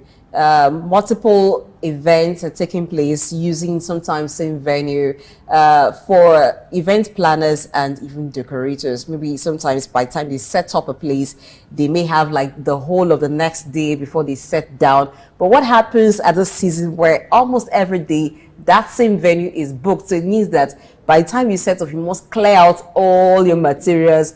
What kind of challenge does it put on you and your staff, and how do you cope? Okay, so when it comes to the venue challenges, sometimes some venues we have weddings with after party and there is an event the next day. All you just have to do is before then, I feel like, okay, when you get an event venue, it's always better to ask ahead, do they have an event a day before? And you don't just get the venue and forget about it until the week of your wedding or week of your event. You have to be checking with them, have vendors meeting there and ask questions. So when you know that, oh, there is an event there a day before your day, you know how to plan ahead. Oh, so if they're having a late night party, then you know you have to do like an overnight job thing, and you get more hands. If you have been using like 5 people for your decoration jobs, you know you have to up your game and increase the numbers. So those ones will make the job very fast and you'll be able to deliver on time, because clients do not want to hear that, oh, because they are having an event you won't be able to deliver at the time they are supposed to start an event. So, and then it's even give a bad review about you. They don't really want to know about that. So in what way can you change that kind of mindset is by you asking questions before the day and planning ahead. So everything boils down to you planning ahead. Let me ask this funny question. Why do you always have this development where you must have planned for an event, especially for a VIP event, and then you just discover that food is not going around? It will appear as if the food vendor is ordering the food, and then in the end, it won't justify the expenses being made. Okay, so that is a very big question and a very big thing in the event industry, and most times it's not coming from the vendor, and the problem is not from the vendor, and the problem is not coming from the event planning. The problem is coming from the clients, and that's why we always beg clients to always give us the right estimates of guests. Imagine you planning for 400 guests, 400 food, and then you're having like 700 guests on your wedding. Do you understand? There is no how the food will go around. So in that way, it's always good to plan ahead. Oh, I'm having a 400 events guests, but I might. Do you understand? It's always very good to be straightforward with your events planner. Be straightforward. Tell us, and that's where the issues always come from, because they are not straightforward. They don't tell us the right number of guests, and it's just put us in a dilemma that we have to feed 800 people while we prepare for 400 food. Do you understand? So most times it's not always from the event planner or from the food vendor. It's always from the clients, because they told us we are planning for 400 guests and we are seeing 700 guests. Do you understand? And that's where there was a time the Lagos State people, they were coming to events to come and check, because during the COVID period, I don't know if you remember, for a 1,000 capacity, we're doing 500 capacity, and these people were there to make sure that the numbers does not exceed the 500 guests. So I just hope clients are more straightforward when it comes to number of guests, and in that way we won't be having issues with food. Talking about planning the events, if you're to have an event in the UTAD, how long should the planning be with your event planner? When is the right time to consult the event planner, and for how long should the planning go? Sometimes people just will feel like, oh, this is the UTAD, I need to celebrate, and they want a party. So what is the ideal time frame to plan an event in this season? Okay, for this, I won't say there is this number of period, number of months of period. But because if you know you are using an event center, for example, you know, and you know it's December time, because December is always is a very crazy period. So you have to make sure, like, at least, I'm not going to exaggerate, 6 months before the event, you've gotten your event center. That's if, like, it's a wedding. You know, if it's a get together, it's still easier to plan a get together, like even a month before the event. You can still plan it as long as you have your money with you. But when it comes to wedding, you have to plan at least, let's say, minimum of 3 months. Do you understand? To plan ahead. And when I'm saying plan, I'm not saying, oh, let me say, to be serious with it. You might have been planning before, but let's say minimum of 3 months to be serious with it. So that's where you see problems of alls getting booked and the rest. And that's because you don't. So if you don't, even if you do not have a planner, or even if you have not gotten some other vendors, it's always good to find the right venue on time to book. All right. Even for entertainers, Yeah. hosting lots of entertainment parties. This is a time where you see pool party, this party, that party around. How is it different for you when you are planning or decorating such kinds of events? For instance, it's a pool party. What would that entail? Okay, for example, you mean a pool party, planning a pool party? For instance, because different parties happen this time. Oh, yeah. Events here and there, where you also have people paying to attend the events. Okay, so for that, there are so many differences, and first of all, is an outdoor event. You have to put everything in check, safety in check, and then, you know, when it comes to a paid event, you don't want your client to be at loss. You have to put security in check too. So those are the things that make it more different, because securities have to be on ground, safety, people have to be on ground to make sure everything is on ground. And then another thing is that this period there is always traffic, so you have to make sure that you get there ahead of time. Make sure you get your venue ahead of time. Make sure your vendors come on time, not when the event has started and they are still stuck in traffic. So those are the few things that involve when it comes to planning during December period. We're seeing a trend where you have destination weddings and destination parties. Yeah. What's a challenge does that pose differently from when you have weddings or events within a city? If you are to be the event planner, supplying vendors, ushers, and even handling decorations. Okay, so when it comes to destination weddings or destination events in general, to save costs, it's always good to look out for vendors in that area where you are going. In the city you are going, there are some vendors that you still have to get from your city to their city. That's if the clients are capable in paying them. Do you understand? Some clients don't mind taking their vendors from wherever they have to where they are going to their destination. But for some vendors, you have to make sure you get them there, and you don't just get a vendor there because you want to get, you are looking for a vendor. It's always best to check for a vendor, then get the reviews about them. So that's the only difference. Just make sure you get vendors there. That will reduce costs, then it will reduce other issues of vendors not getting there on time and saying, oh, the place is far from where I am. Do you understand? So just make sure the one you can take along are the ones that will not really give you problem when it comes to, because if it were to be destination wedding, you don't expect you. I feel like everyone should know that you should not take a caterer from another city to, not that some people are not up their game. Of course, I know some caterers that do cities events or do other places, states events, but in that situation, they go like a day before to go and prepare down, not coming on the day of the event. Do you understand? So those are the things that involve destination events. Let's look at the issue of budgeting. You know, How do you handle that to be able to get satisfaction for your client at the same time as the planner? You're also making profit.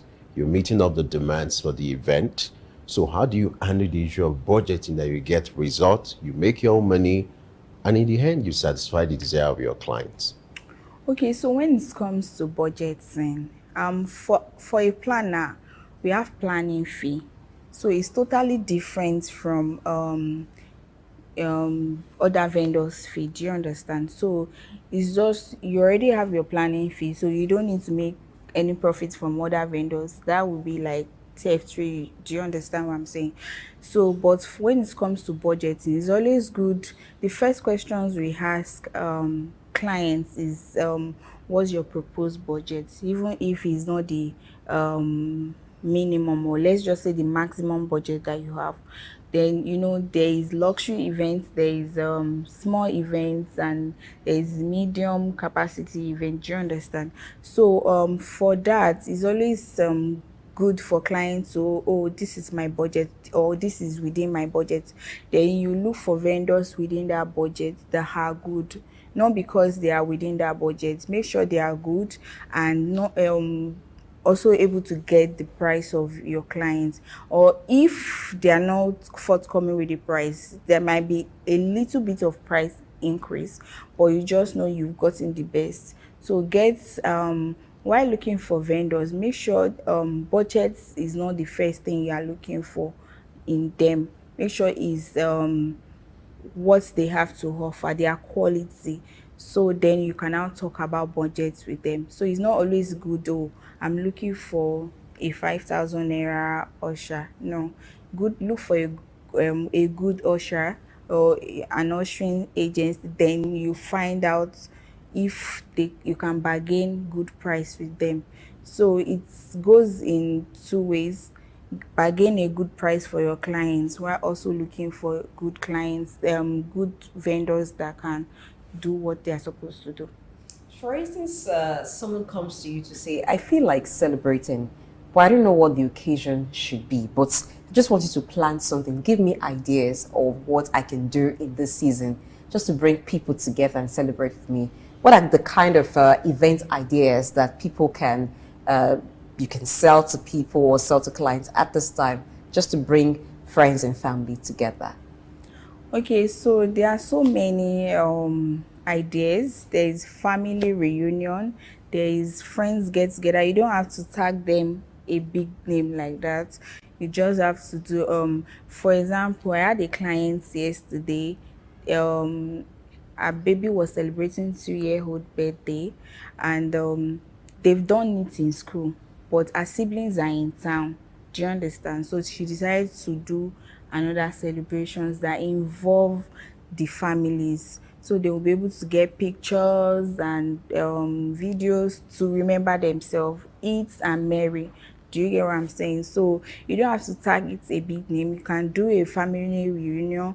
You can do remembrance of your parents. If your parents are late, you can use that opportunity to do a remembrance. I'm just giving you an idea of like clients I have in hand currently.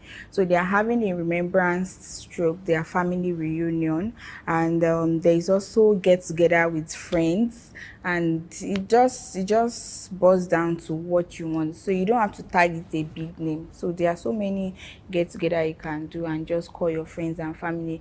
Thanksgiving, we don't celebrate Thanksgiving in Nigeria, so you can just do it like something to bring families and friends together. So Maybe for someone who wants to go into this as a business, Yeah. once you get the good side, it's also important you prepare for the other side. So talk to us. What are some of the challenges you often face when dealing with clients?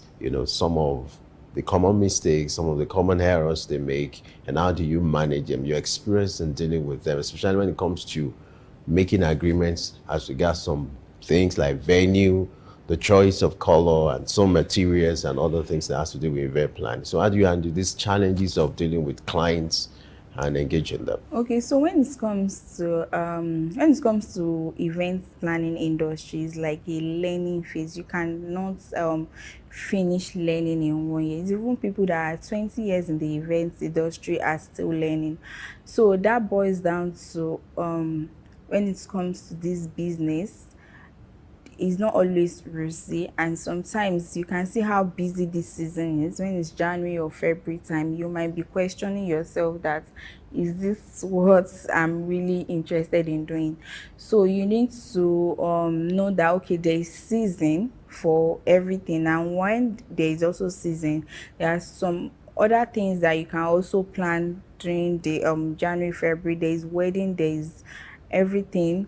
But then another thing is there are so many issues which happens in all industries. We also have our own, and the first thing first is clients not believing that they need event planners, and then when it's now like 3 weeks to the events, they get to be questioning themselves. They start using one of their vendors as their event planners because they believe that they don't need event planners. Event planner, for every event, no matter how small you want it, you must get an event planner or a coordinator.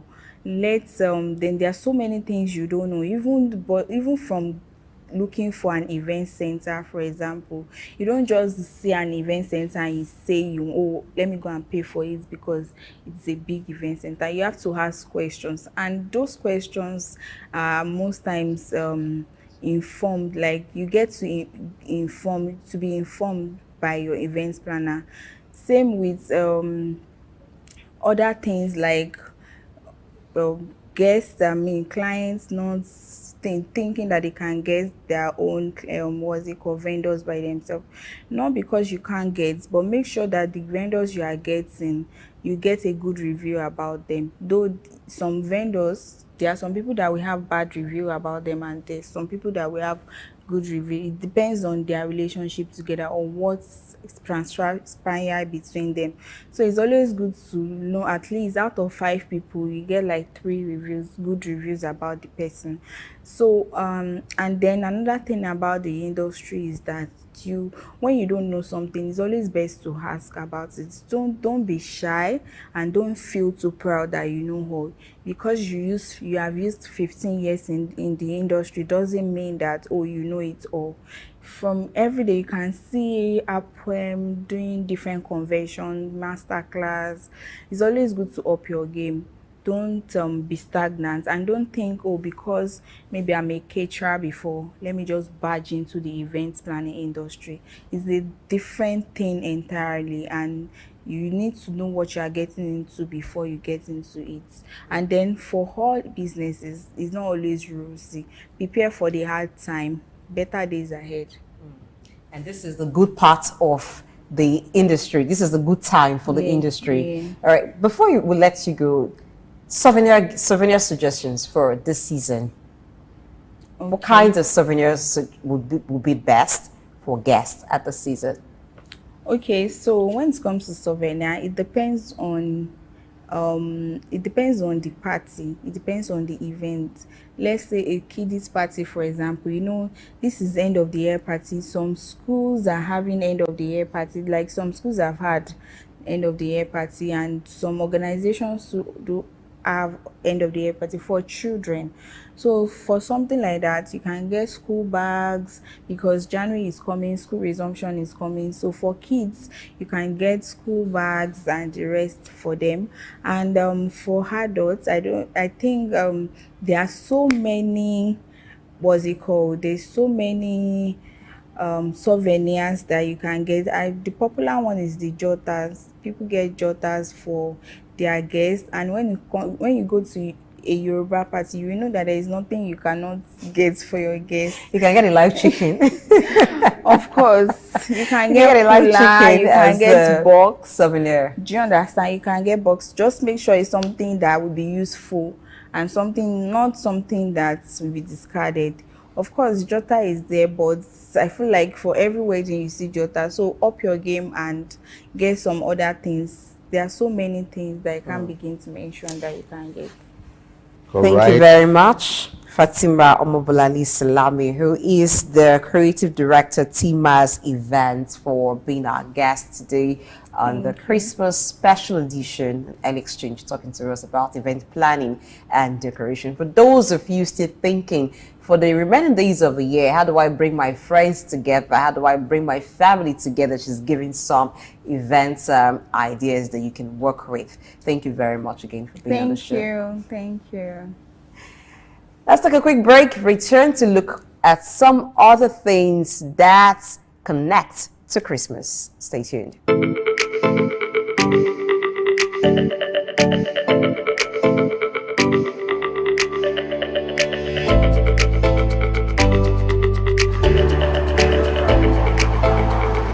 It's Christmas and lots of activity like Jamboree, reunion, and the likes are already on top gear. In all of this, we would like to know what Christmas is to you, so come along as we gather diverse opinion on Christmas.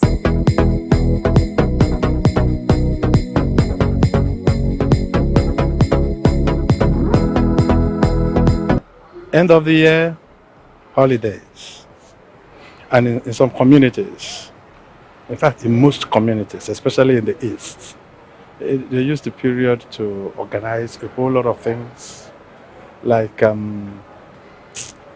for instance, in my own community, we have Ofala Festival. Christmas is the celebration of Christ and is always celebrated on the 25th of every year. My Christmas is the celebration of Christ. Well, I'm staying indoor. I don't want stress because it's always traffic. On the 25th is always rowdy and noisy.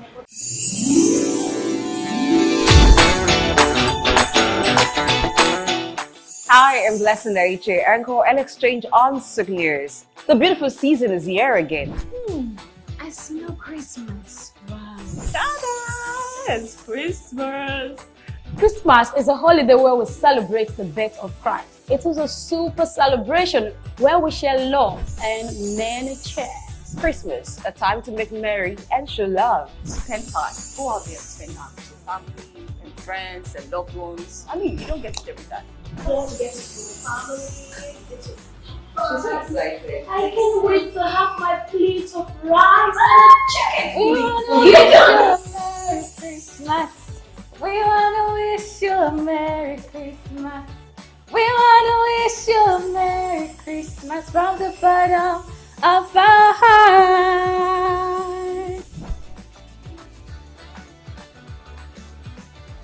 Hi, I'm Lady Santa. Merry Christmas. I'm Adesua Iramasele. I'm a presenter and anchor right here on Souq News. And I'm wishing you a Merry Christmas and a prosperous New Year. Merry Christmas. Have fun. I am Osama Zaida Hosa, Femi Watch Limited owner of Souq News and Watch Radio. Wishing you a very wonderful Christmas. Christmas represents the incarnation of God, becoming man and showing us the greatest of love. It's a season to love one another. Show love to a brother out there and let the love move around. Merry Christmas and a prosperous New Year!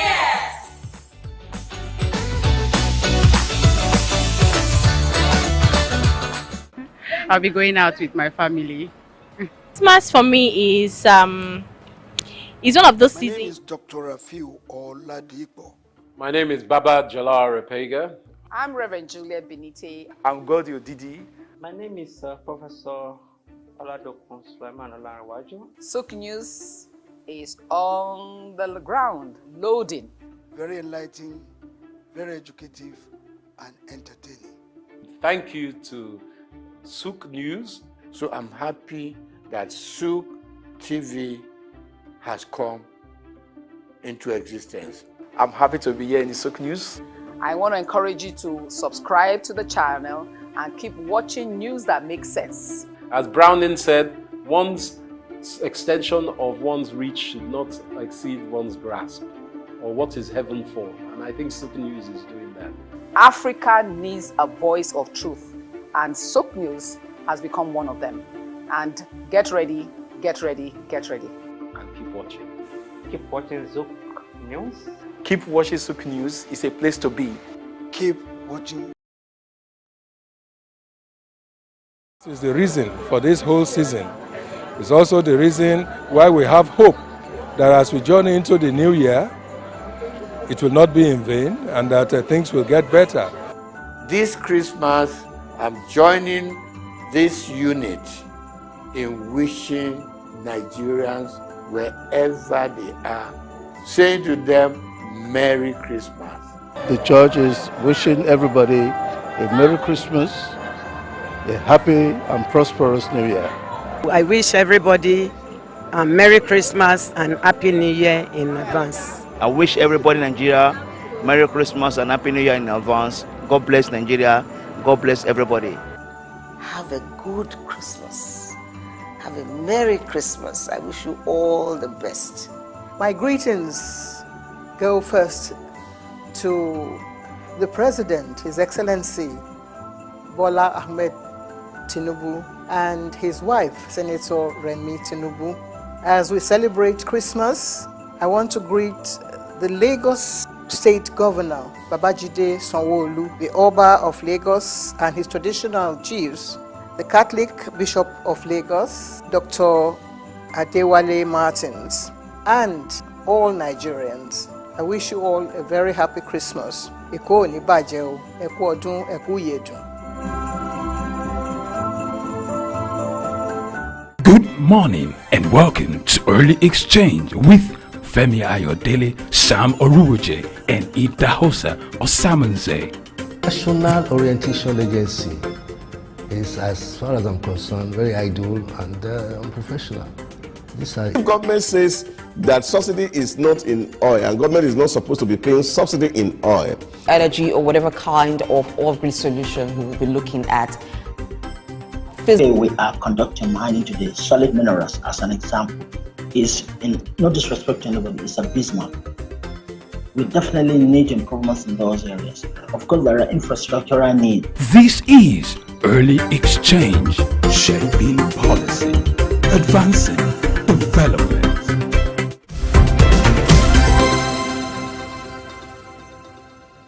Many thanks for staying tuned to the special edition on Early Exchange. It's Christmas Day, so it's Christmas edition. Now let's talk safety during the UTAD.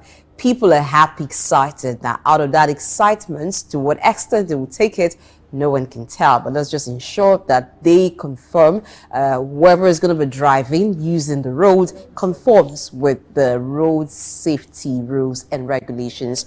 Talking about this with us is Esther Uzoma, who is the coordinator of FRSC Lagos Island. Good morning, Mo. Merry Christmas and thank you for joining us.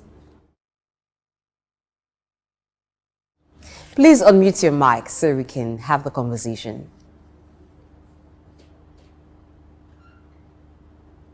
Good morning.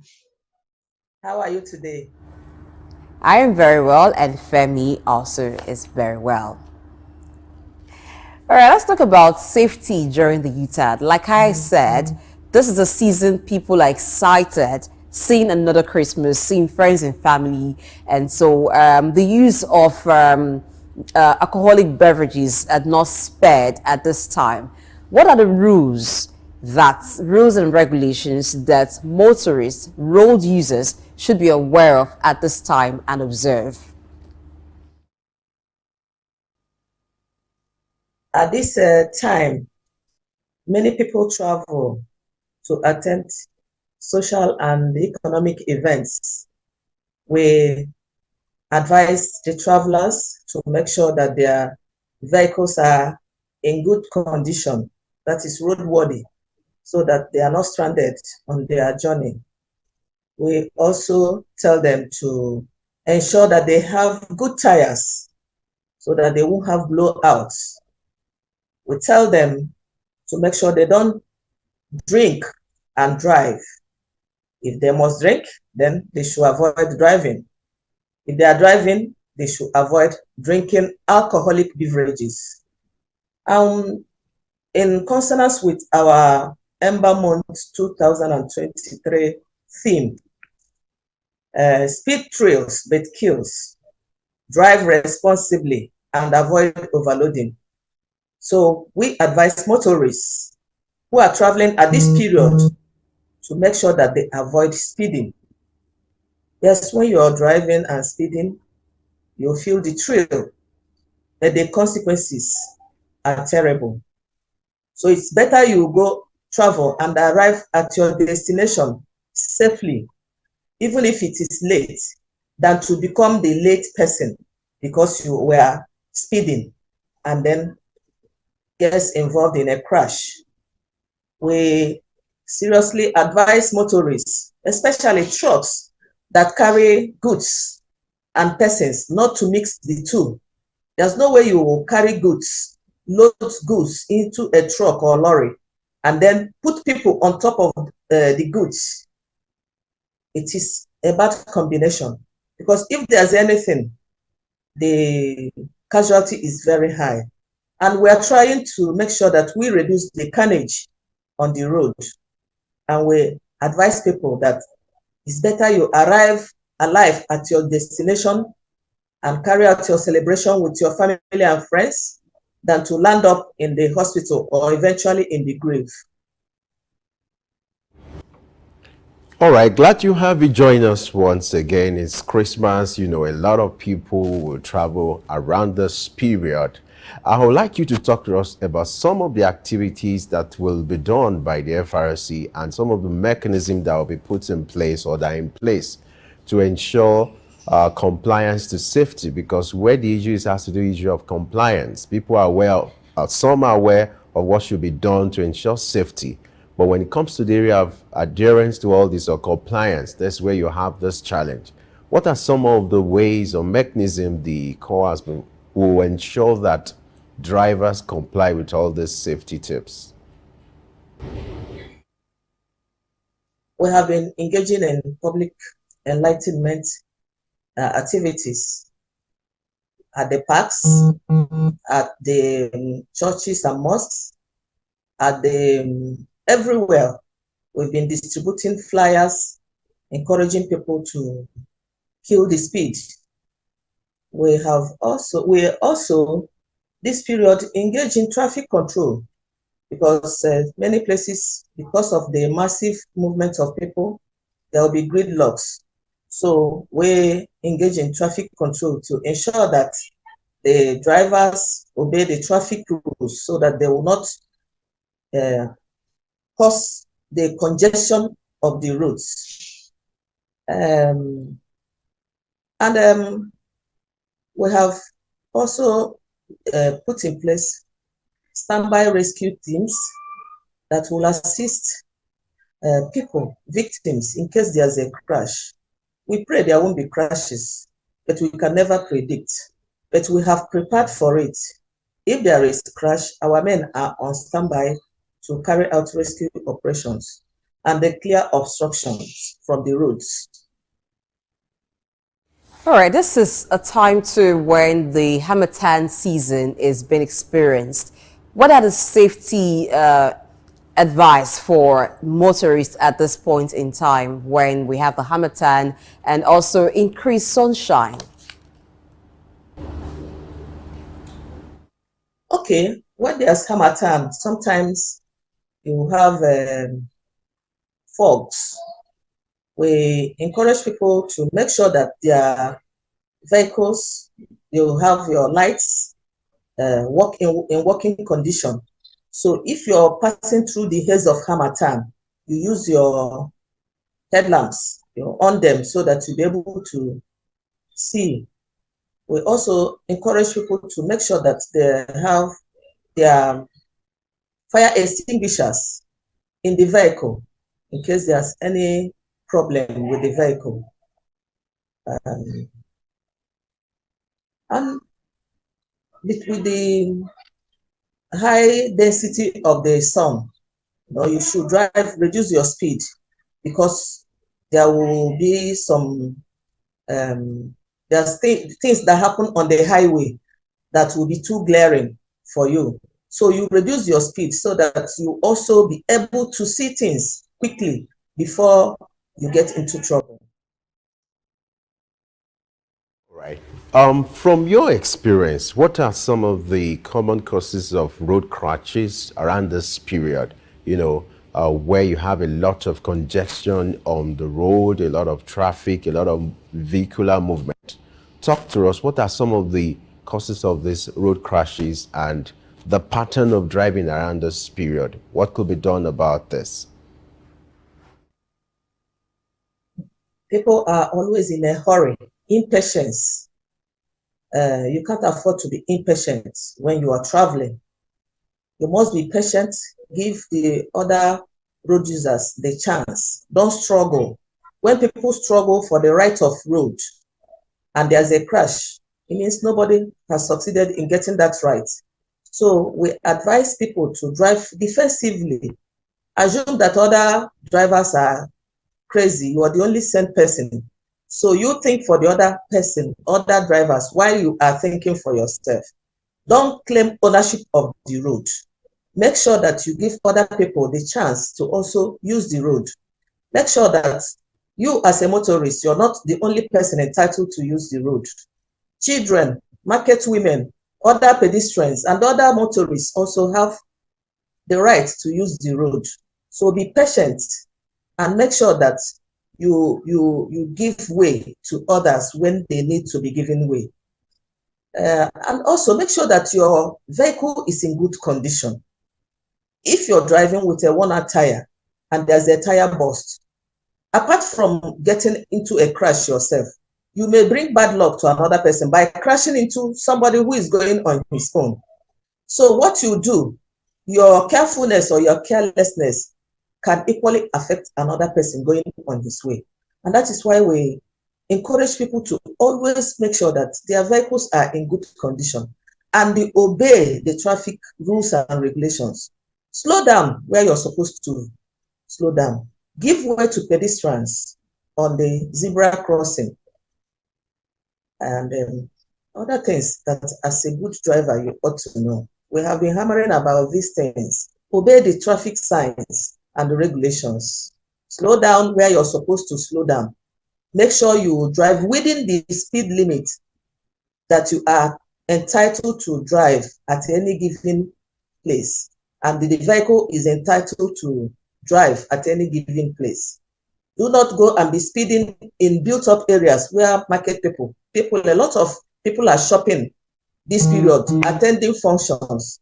So if you're approaching these built-up areas, ensure that you slow down so that you don't bring harm to other road users.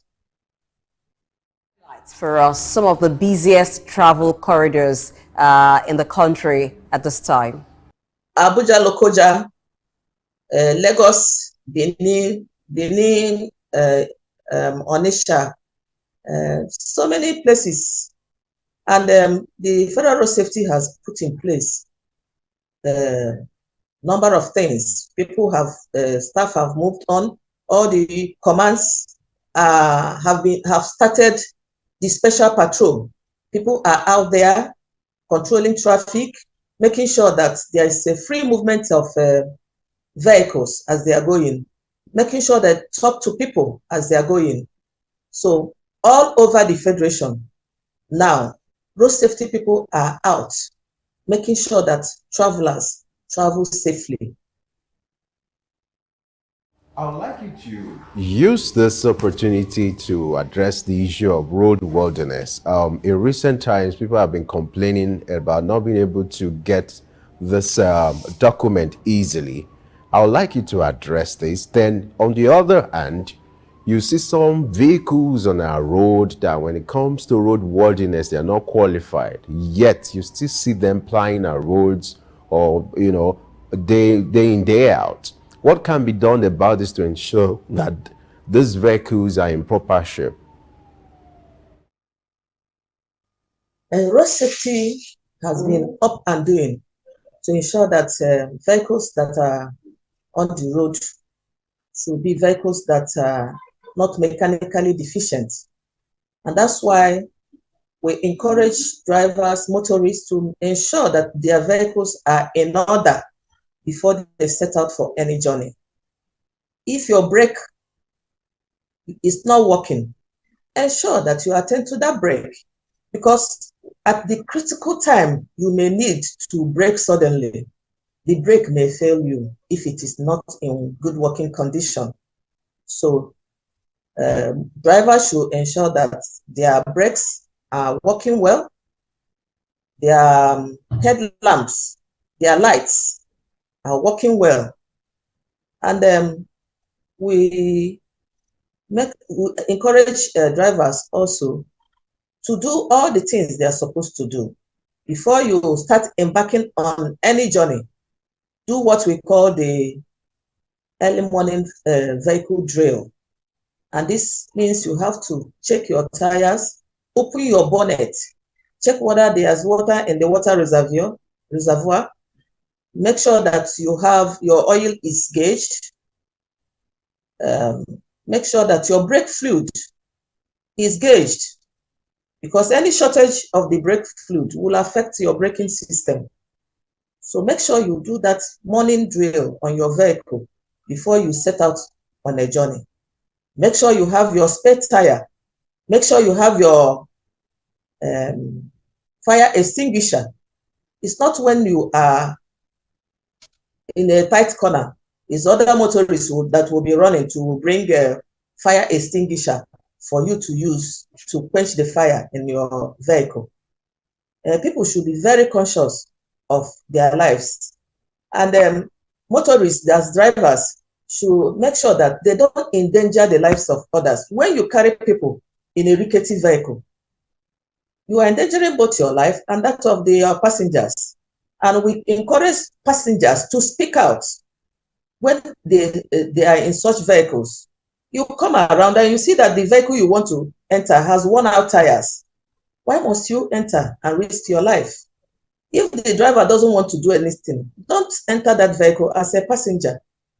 So as you're inside the vehicle, watch the behavior of the driver also. If he's driving dangerously, caution him. You can't keep quiet. Some people will want the driver to speed and then something happens. You cannot only blame the driver. You blame the passengers that were goading on the driver to speed because they want to arrive at their destination early. If you want to arrive early, plan your journey beforehand, set out early, and don't be in a rush and make the driver to be in a rush. As for the roadworthiness, is the VIO that issued the paper. So that question should be sent to them to answer. Well, thank you very much, Esther Uzema, the coordinator, FRC Lagos Island. We're not done with the discussion. We'll just take a quick break and return to talk more on safety in the UTAD. Please stay with us.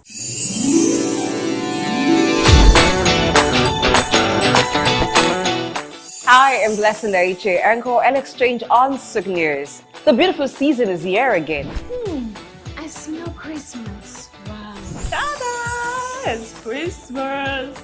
Christmas is a holiday where we celebrate the birth of Christ. It is a super celebration where we share love and many cheers. Christmas, a time to make merry and show love. Spend time. Go out there and spend time with your family and friends and loved ones. I mean, you don't get it every time. Yes, get to see the family, get to I'm so excited. I can't wait to have my plate of rice and chicken. We wanna wish you a Merry Christmas. We wanna wish you a Merry Christmas. We wanna wish you a Merry Christmas from the bottom of our hearts.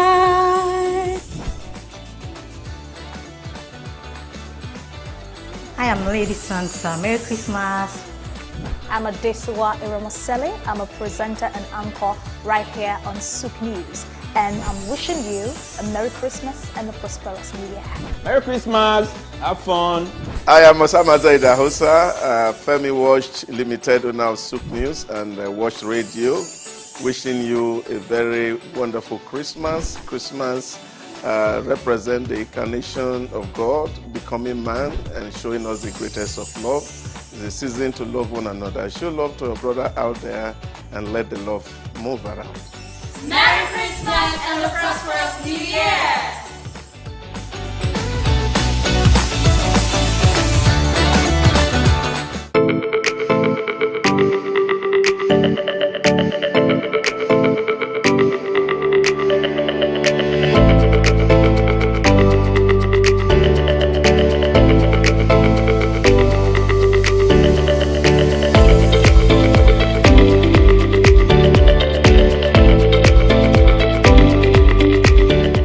say Bible.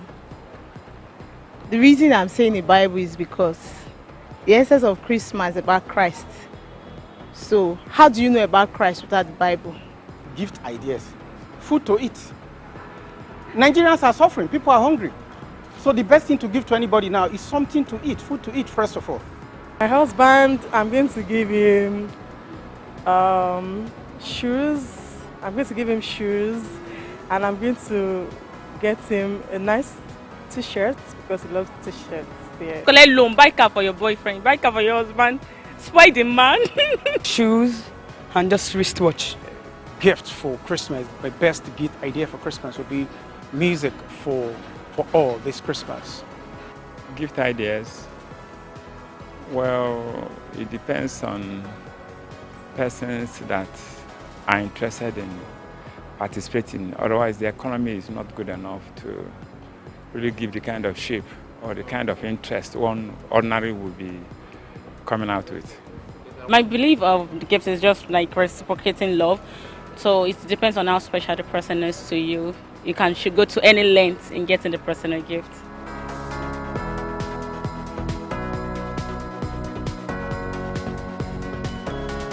Let us also give thanks for Jesus, because Jesus is the reason for this whole season. It's also the reason why we have hope that as we journey into the new year, it will not be in vain and that things will get better. This Christmas, I'm joining this unit in wishing Nigerians wherever they are, saying to them, Merry Christmas. The church is wishing everybody a Merry Christmas, a happy and prosperous New Year. I wish everybody a Merry Christmas and Happy New Year in advance. I wish everybody in Nigeria Merry Christmas and Happy New Year in advance. God bless Nigeria. God bless everybody. Have a good Christmas. Have a Merry Christmas. I wish you all the best. My greetings go first to the President, His Excellency Bola Ahmed Tinubu, and his wife, Senator Remi Tinubu. As we celebrate Christmas, I want to greet the Lagos State Governor, Babajide Sanwo-Olu, the Oba of Lagos and his traditional chiefs, the Catholic Bishop of Lagos, Dr. Adewale Martins, and all Nigerians. I wish you all a very happy Christmas. Eko ni baje o, eku odun, eku yedun. Good morning and welcome to Early Exchange with Femi Ayodele, Sam Oruoje, and Idahosa Osamanze. National Orientation Agency is, as far as I'm concerned, very idle and unprofessional. If government says that subsidy is not in oil and government is not supposed to be paying subsidy in oil, energy or whatever kind of oil-grade solution we will be looking at. Today we are conducting mining today. Solid minerals, as an example, is, in no disrespect to anybody, is abysmal. We definitely need improvements in those areas. Of course, there are infrastructural needs. This is Early Exchange, shaping policy, advancing development.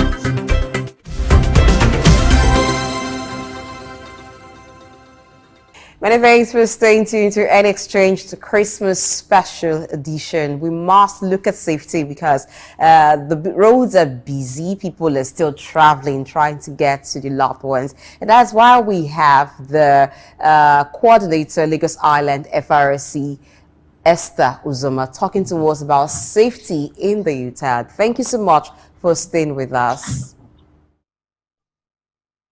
Thank you. Traffic, increased number of passengers wanting to travel. We sometimes find issues of overloading. What is the maximum number of passengers that a vehicle should have? If it's a regular vehicle that just has maybe the passenger seat and then the one at the back for other passengers, 14-seater bus or even 18-seater bus, what's the maximum number of passengers that these vehicles should have? Every vehicle has a recommended number of passengers. It's left for the drivers to ensure that the key into that. You see a car that's supposed to have 3 passengers at the back and 1 passenger in front, including the driver. That will make 5. You are not to go and carry 4 passengers at the back and 2 in front with the driver, making 3. That's overloading. A 14-seater vehicle should contain 14 people. If it is 1 person above that 14, which is the recommended number of people for that vehicle, it's overloading. And that's why it's a part of our theme for this year's Ember Month. Avoid overloading. Drive responsibly, avoid overloading. Don't speed, drive responsibly, avoid overloading. So when you put more passengers in a vehicle that is above what is required, you're overloading. Some people, after loading people, they will put goods, the boot will be open, they will put on top of the vehicle. That is overloading.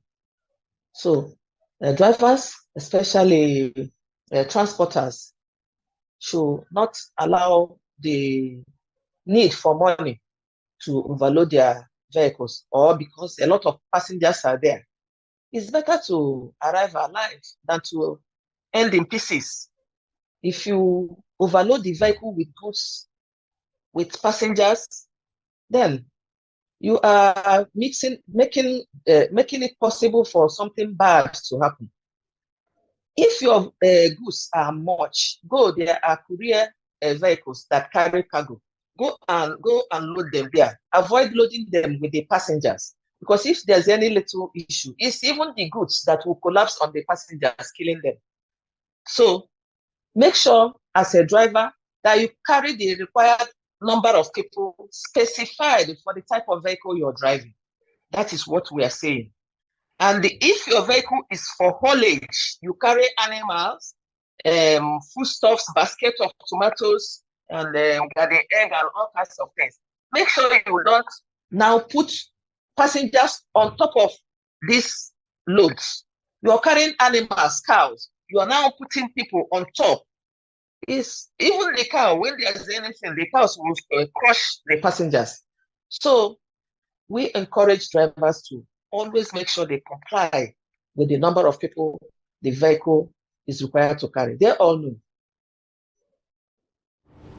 Okay, what are some of the helplines or the emergency lines that people can, take advantage of in cases where you have emergencies, you have road crashes, and then enlighten people on what can be done, when such occur, and then when people are at that scene, what should be their priority? How can they be of help, especially those who are not trained in the act of rescuing people? What can they do? Because most of the time, discover they are always like the first responder before you now have the people who are trained or the personnel who are trained to do all this. So talk to us about the helplines, the emergency lines, and then what people who are the scenes of these crashes could do to also help the situation. Okay, right now across the whole country, the commands have standby rescue teams for anything that may come up. 24-hour standby rescue teams. And we have our toll-free number 122 for people to call when they witness a crash anywhere. Once they make that call, the call center at our headquarters will receive the call and check where the call came from and relay the message immediately to the command that is nearest to the scene of the crash, so that that command will mobilize immediately and go out for rescue. And once the FRSC staff arrives at the scene, they first of all cordon off the crash scene so that other crash may not occur there. They cordon it off, then control traffic, and then rescue the people involved.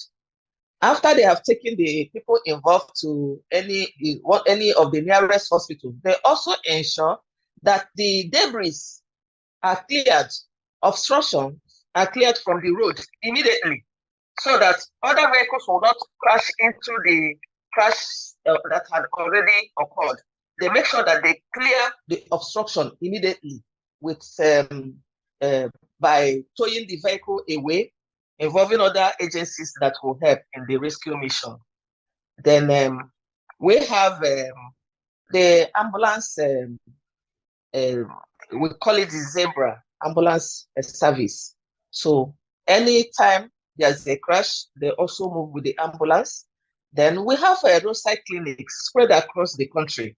So if the FRAC roadside clinic is the nearest hospital or medical place that the crash victim will receive treatment, they are rushed to the FRAC roadside clinic. If it's not within that place, the victims are rushed to the nearest hospitals. And apart from that, we encourage people, if they come to a crash scene, they should not crowd the place. They should give way for the people that have come for the rescue to do their work. No, Nigerians now, people like to go and snap or record things. We don't encourage that. Allow the people, the personnel that are on ground, to do their work. Clear from that place.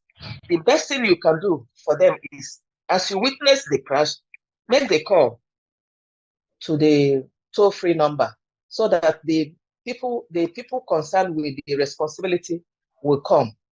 And the road safety also, before this time, had trained what we call the first responders in collaboration with some NGOs. So around every area in Nigeria, you will have some people who have been trained as first responders. If they are at the scene first, they will also assist road safety personnel to carry out the rescue operation immediately. What do you think of night travel at this time of the year, and what should be the duty of passengers towards ensuring safe driving? Road safety does not encourage night traveling. We have been preaching it. Do not travel in the night. Because if you travel in the night, so many things can go wrong. The driver is a human being. He may have been driving around throughout the afternoon and he continues the journey in the night. It's a combination that will lead to disastrous outcome. Are you as a passenger? Make sure you plan your journey well. Don't be in a rush and then go and present yourself as a passenger to these drivers who want to make it by fire by force, by all means. You now go, they'll carry you in the night. Now, if there's a crash in the night, you don't know where it will occur. It may be in the middle of nowhere, in the thick, when the vehicle is passing through a thick jungle. And there won't be any presence of human beings living in that place, not to talk of hospitals. So, and it's in the night, and you have crashed in a place where nobody knows. It is dark. So before help can come to you, if the person is losing blood, he may have lost a lot of blood. If the person is crushed, nobody to lift him, he will be there until the following morning before anybody discovers. If it's in the day, if the vehicle ran into the bush, other people using the road may notice that a vehicle has run into the bush. But in the night, nobody might see you. And then it will be difficult for you to be rescued. And you don't want a situation where somebody that is driving you slips off when the driver is so fatigued from the activities of the day and he puts himself again out in the night. Nature, you can't cheat nature. So if he slips off, then anything can happen. So both the drivers and the passengers, and in addition, the insecurity, you don't know what will happen. You don't know who is waiting on the highway in the night. So please, people should be conscious of their safety and ensure that they don't travel in the night. What are some of the, hazards, apart from Armageddon, but hazards that has to do with weather that are so peculiar to this season that drivers or road users will have to be wary of? And then when these things happen, what are the likely or the best ways you can manage this kind of weather hazards? The weather hazards we have, some places it still rains. When it's raining, you must make sure you have your wipers working. If it's not working, then and you are caught up in the rain, the best thing is for you to find a place and park. If you're still driving under the rain without wiping, you may not be able to see the other vehicles coming in front of you or the ones coming behind you through your rear view mirror. And some places have started experiencing harmattan. In the harmattan, there's this harmattan haze. If aircrafts cannot fly during the harmattan haze, who are you as a driver to be driving with the harmattan haze? So you should also make sure that your headlamps are working, so that if you're driving through the haze, you will use your headlamp so that oncoming vehicles will see you and you will see other oncoming vehicles. These are what we call defensive driving. So you should use your senses and know when it is okay for you to do.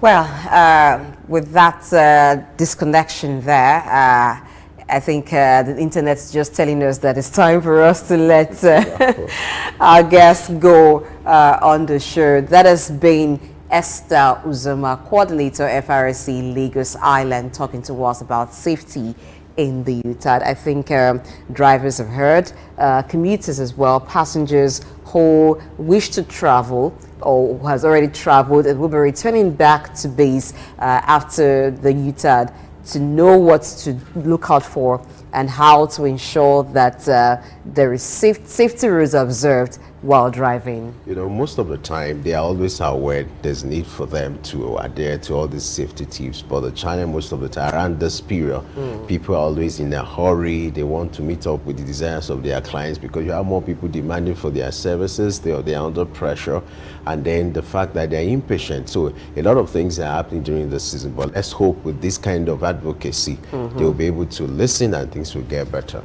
And I also hope that what the FRC needs to carry out their duty at this time is provided them. You find that a lot of them stand on the road. If some kind of shelter can be provided, it's a sunny period and the temperature is usually high, so that they can carry out the duty without much struggle and still have some form of convenience. Then it's something that by all means the necessary authority should provide for them to do their job. Yes, it's Christmas. You know, it's time for celebration. We have a lot of side attractions for you. So let's do some comedy, you know, for us to get relaxed. You know, it's Christmas, so we need to enjoy it. We need to have fun. We're going to have a comedian in the house who is going to make us laugh and tell us more about comedy. And that will take place after this short break. Stay with us.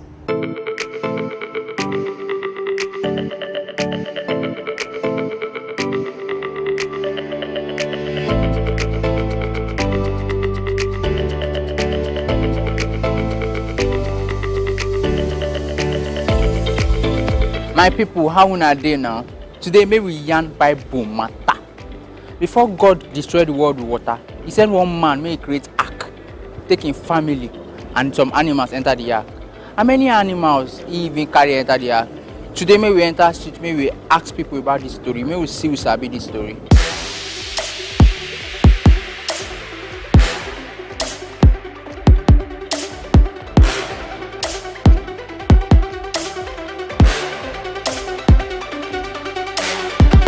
How many animals Moses take into the ark? 2 of every pair. Just know that they took them in pairs, like they take them, male and female. But I can't count. I'm giving you this money to keep him in the prison. Keep him there for a long time. Do you hear? Now, no one take animals go inside ark, no be Moses. Oh, wow, I deserve some accolades. Accolades. It's more than 50 now. It's more than 50, yeah. Moses did not take any animal to the ark.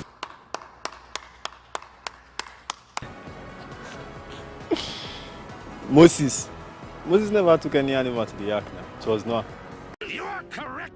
That one I don't know.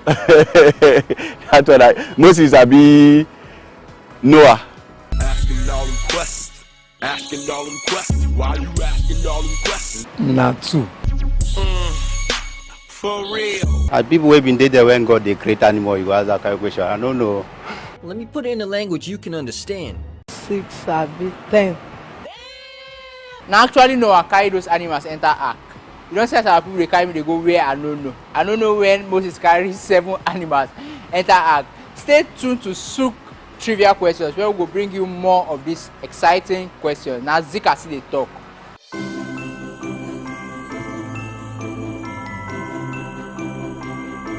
Let us also give thanks for Jesus, because Jesus is the reason for this whole season.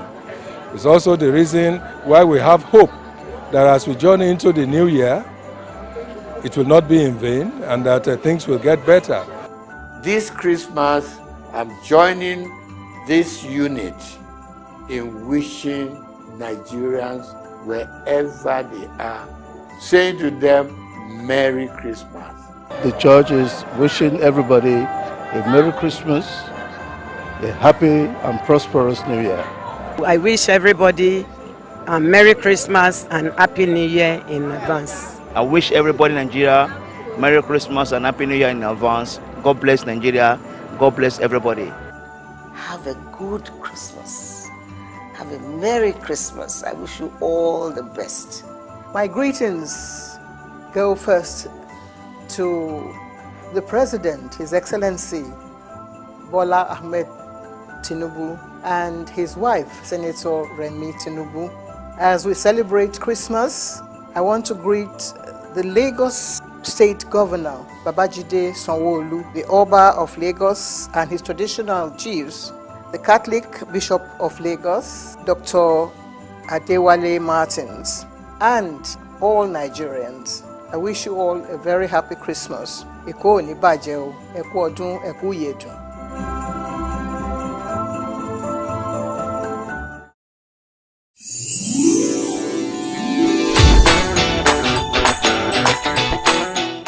Hi, I'm Blessing Naiche, anchor and exchange on Souq News. The beautiful season is here again.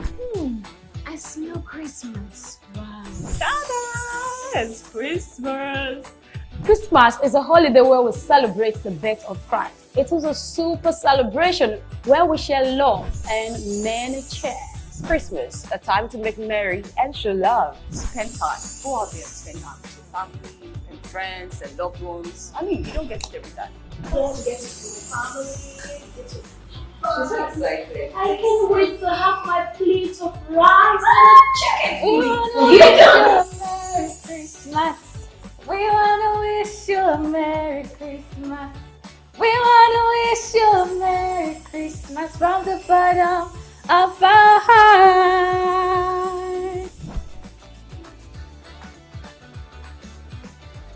I am Lady Santa. Merry Christmas. I'm Adesiwa Iramasele. I'm a presenter and anchor right here on Souq News. And I'm wishing you a Merry Christmas and a prosperous New Year. Merry Christmas. Have fun. I am Osama Zaida Hosa, Femi Watched Limited owner of Souq News and Watch Radio. Wishing you a very wonderful Christmas. Christmas represents the incarnation of God, becoming man and showing us the greatest of love. It's a season to love one another. Show love to a brother out there and let the love move around. Merry Christmas and a prosperous New Year!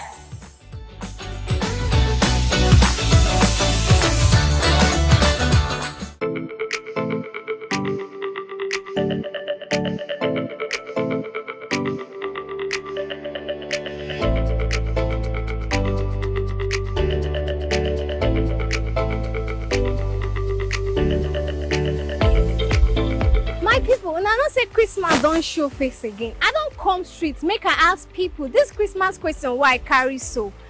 Who be for that Christmas? Who come be Santa? You sabi Boxing Day, so now we'll find out wetin they want talk.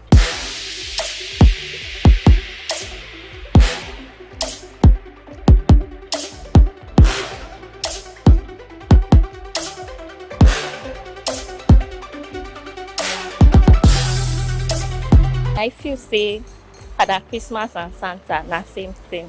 Father Christmas na person where they gifts, where they give gifts and where they also give children and other people gifts. So Santa is just like a term that's where they use to relate as Father Christmas. Sure, but for me, I feel saying at the same thing. There is no difference between the two. Okay. Father Christmas, who be Santa? Father Christmas. Now a Nigerian papa will get pot belly. Insult me. See the useless thing they do for there. No matter of no verse. If they born, make anybody call me for this job again. As per Santa, now those American daddy will get white beards. They always carry this red bag for hand. Say you get gifts for small children from North Pole, as then they call them. Santa is also the same thing as Father Christmas. Christmas na the one wey come from Rome. God have mercy upon us. Santa is the one that we can see in Lagos. What? Bro, what are you talking about, man? Christmas, well, I think Father Christmas is na Santa for another way to call him. Father Christmas na Santa. Christmas na the local way, like the Nigerian way. Why Santa is the upgraded version of Father Christmas.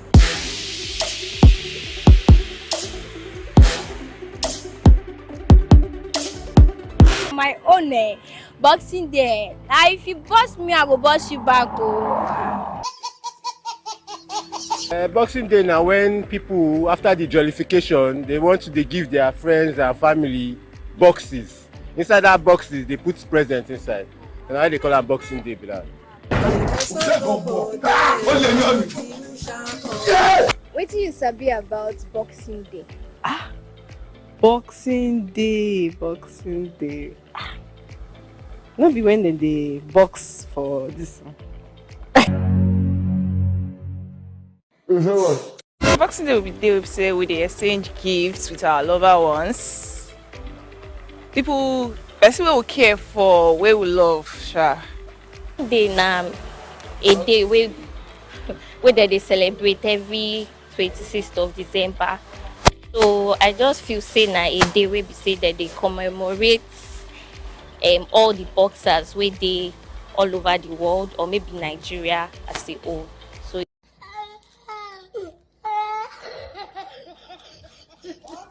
the Boxing Day, what I know about Boxing Day is to change gift. I mean, to give people gifts and, celebrating. Boxing Day na day after Christmas, and Boxing Day is the day whereby we share gifts to our friends, visit our friends, our loved ones. That's Boxing Day. Originally, the day after Christmas, and the day for you to unwrap all the gifts where you get for Christmas season. Boxing Day is to open every good thing given to you, the love, things and better things given to you, the gift and what have you, to go where all gifts that have been given out to their loved ones.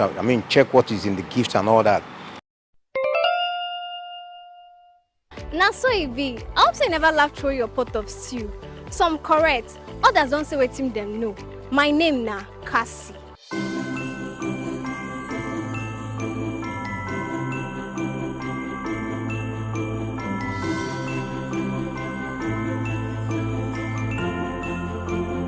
Good morning and welcome to Early Exchange with Femi Ayodele, Sam Oruoje, and Idahosa Osamanze. National Orientation Agency is, as far as I'm concerned, very idle and unprofessional. Government says that subsidy is not in oil, and government is not supposed to be paying subsidy in oil. Energy or whatever kind of off-grid solution we will be looking at. Today we are conducting mining today. Solid minerals, as an example, is, in no disrespect to anybody, it's abysmal. We definitely need improvements in those areas. Of course, there are infrastructural needs. This is Early Exchange, shaping policy, advancing development.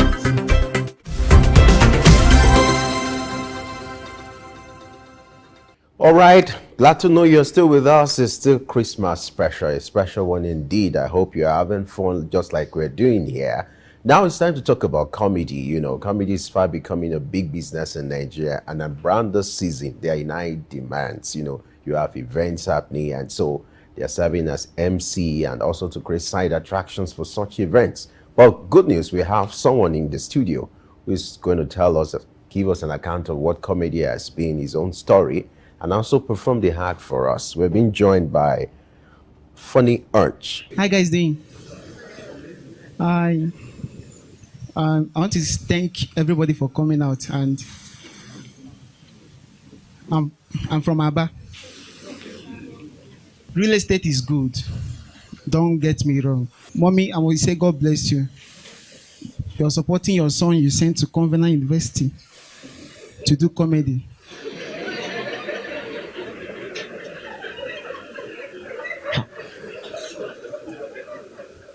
I will pray to have a parent like you.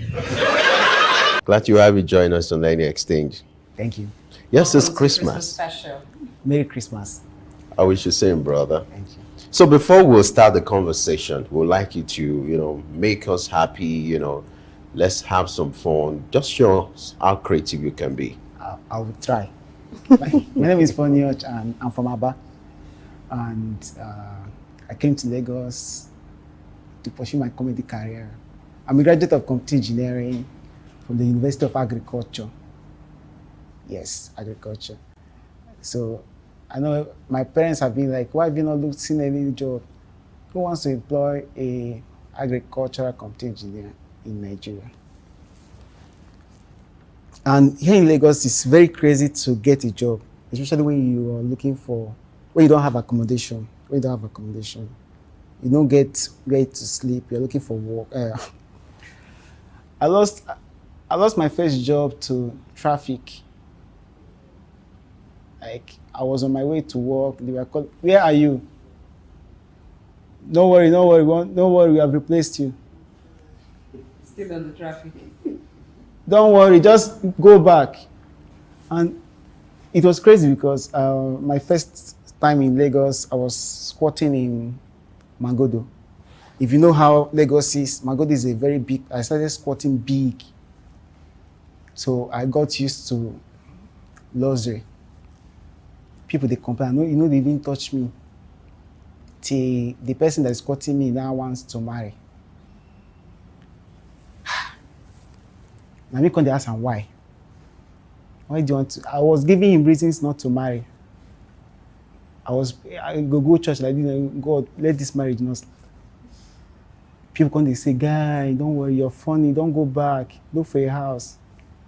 And someone that started squatting in Magodo, and people already know me as a Magodo, so I guess maintain the lifestyle. I started looking for places that start with Ma in Lagos. I only saw Maburu. So, yeah, people are like, Ikorodu is not even far. If you wake up by 2, and I got one house, God will punish some Lagos agents. I got one house in Ikorodu. 2 weeks into my getting of the house, the governor of Lagos State banned Okada. How do I go home? Because the agent don't even know the house. You just say, once you get to that junction, enter bike to my house. Now there's no bike. But every disappointment is a blessing. I started sleeping at the office. I want the most hardworking staff.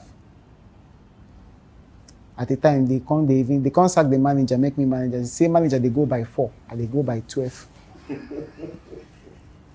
All right. That's a good one. Let's talk about your story now. I find it very interesting. Let's start with your own story. People have this perception that if you need to do well in comedy, you have to be in Lagos. And like you rightly said, okay, your journey to Lagos Take us through that, and then what's so peculiar about Lagos? So I think Lagos is the center of entertainment. Like for you to break into, if you break through, not just for comedy, entertainment, music, acting, anything, you have to just come to Lagos. I don't know why, but it's just like a template I saw happening. That's why you see people like in the East, you have so many big names, but you still see them come to Lagos to try to break through. So I think the good thing about Lagos is that as soon as you break through in Lagos, it goes more like global and than in the East, because you can be a very big fish there and you come to Lagos, people are like, who is this guy? Nobody knows you. But if you're a big fish here and you go back home, everybody knows you. If not, 80% people know you.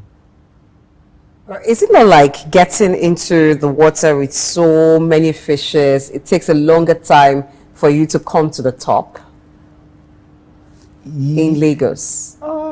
So long as I don't think so. I actually think it's just about you, the craft. So long as you're good with the craft, you will always get through. Yeah, there are many fishes, but there's something spectacular about you. There's something unique about you. So that uniqueness will always fish you out. It will make you stand out. And once you stand out, no one can stop you. Let me know, what inspired your interest in comedy? I hope it's not the scenario you had with your landlord, like you narrated. So, what inspired your interest in? Okay, I've just been this funny guy growing up. But I never knew I would do stand-up comedy. I never knew I would do comedy. But I had in mind to act, but not like to be a stand-up comedian until 2018, November, December. I went for NYSC camp in Castina. Shout out to Castina. So then we were doing the variety nights almost every day. So I was like, oh, let me try this stuff. Because people were like coming out. I wore masks, covered. So I just said, let me just talk. If nobody laughed, nobody will see my face. And I did that. Everybody laughed. I had to remove and say, see me, oh. So like I started doing that almost every day in the camp. The variety I performed almost throughout. So there were people were like, guy, don't go back, don't go back to East. Go Lagos from here. And that was how I relocated from Castina to Lagos without knowing anybody. And so far, so good. God has been good. What does it take to be a comedian? Is this something one learns, or it's a natural gifting? It's natural and you can also learn it. Stand-up comedy. Comedy is learnable. You can learn comedy. As long as you know the techniques and all. I believe everybody's funny. You're funny. I'm funny. Just about how you put it out. Some people are funny. You see them write some tweets, you read it and laugh. That's a joke. So it's not necessarily being a stand-up comedian that makes. Yeah, but everybody's funny. Now, some people they can just write. Some people are just good writers. They write the jokes, give people perform it. Like when I was in Castina, people come tell me, guys, something happened. No, the commandant did this. That is funny, but they are shy to say it out there, and I just come out and just do it. What's the concept or the idea behind your stage name? I'm used to Funny Bone. Now, I hope that's not an adaptation of yours. You're Funny Urch. Okay, so my name is Uche, and like in the East, Urch, like Urch boy, Urch. So, but I needed something that would make me tell people that I'm funny. I needed something that would make, I was just too funny. I was trying to do Urch too funny. And that's, no, I'm not that funny. And I change. And I said, okay, maybe Funny Urch. I tried it out and I started using it. And so far. How does jokes come up? Is it just like inspiration of everyday living? Like from the ones you told, it seemed like you were narrating the story of how you came to Lagos and got settled, but it was quite funny. So if you go to a place now and you're doing something, do you intentionally look for things in the environment that are quite funny that you can turn into a joke? Yeah, I think when I go into any environment now, I start looking at because I believe there's a joke in everything. I start looking out for how can I see something funny? Like when I went to Sierra Leone, this year, and they were about to do the election. So I saw their president. It was around 50 something years. I just told someone, you guys have a young president. They were like, no, he's old. I just came back to Nigeria. I was telling them I went to Sierra Leone, and they were like, they need a young president, and their president was 58 years. People started laughing because, from Sierra Leone to Nigeria, you're looking at the present, the past presidents living, and the present. Do you get? I won't say that, but you understand. All this happened in your dream, or what? No, real life. Oh, interesting. Yeah, I just told people, do you know the president of Sierra Leone is 50, and they say they need a young president, but in Nigeria. All right. Let's look at the business side of it. To some people, comedy is like expression of talents. To some, it's business. To some, maybe others, combination. So to you, what is comedy? And then if you're going to approach it as a business, how is it going to look like? Okay, so I'll be honest. When I started comedy, I never knew comedy was. I never knew there was money in comedy. I just derive joy. I say stuff and you laugh. I'm happy with that. But now, as comedy as a business, comedy is very lucrative because people are going through a lot, and people need to laugh. People need to laugh, and when they laugh, you make money. When you put smile on someone's face, it's being converted to some cash in your pocket through devious means, two different means. Like for someone like me, I do stand-up and I do acting. So sometimes I make money from my comedy skits, I make money from my stand-up performances, and so that's it. So like it's not just entertainment for me, it's now business, because then when I was squatting, comedy was entertainment for me. But now I'm on my own, it's business. Okay, I don't know why you brought to the part of now you're on your own is business. So that now you're on your own, so you have bills to pay, so it has to become business. All right, let's look at the dual roles that comedians are now expected to fulfill. Someone is looking for a master of ceremony and is asking the master for a ceremony, are you funny? Can you make the audience laugh, or can you make the guests laugh? So you find that comedians are now masters of ceremonies, or masters of ceremonies are now comedians. Is that a challenge that is coming into the industry, or you find it like it's opening up the industry to more opportunities? Okay, I actually think every stand-up comedian has the potential of being a master of ceremony, but not every master of ceremony have the potential of being a stand-up comedian. So but there are two different line of business. But just because of how Nigerian is, so people just need to, like outside countries, it's not done that way, because you have people do stand-up comedy, and that's what they do. You have people do host events, and that's what, for event they just call a comedian to do a 3 minutes performance, 5 minutes, and get paid. But here in Nigeria, if they call you for an event as a stand-up, someone called me one time for an event. I told the person my charge was okay, so I came. I did 5 minutes. You know, if you reach 30 minutes, see, it's not special. It's just a performance, 10 minutes performance, 5 minutes performance.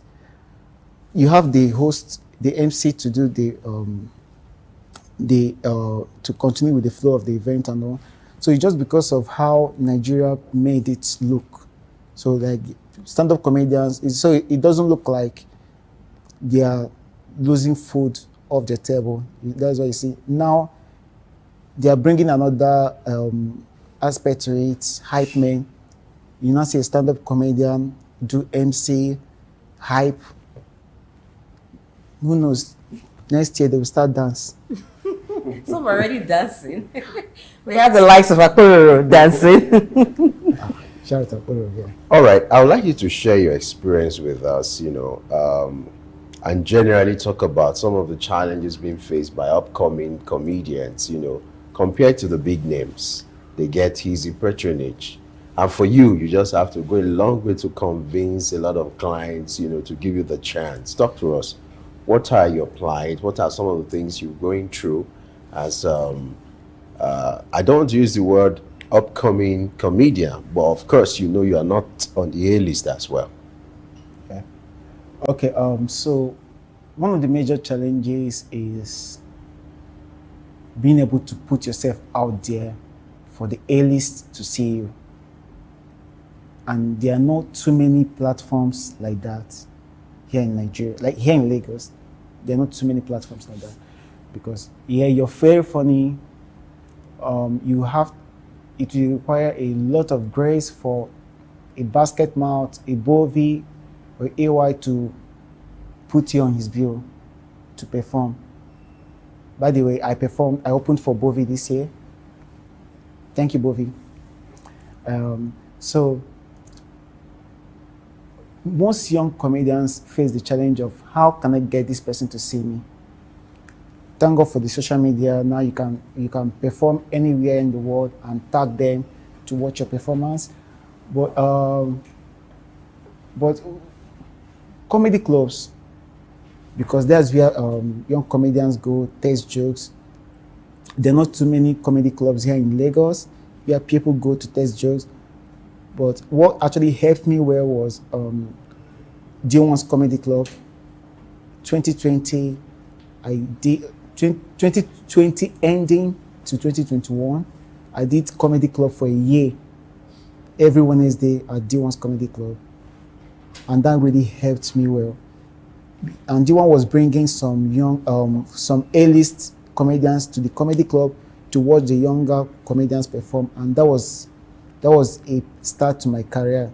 So I had the likes of The Stalker, I had the likes of Funny Bone, I had the likes of Dan the Rumor see me perform and want to work with me. So that has been my journey so far.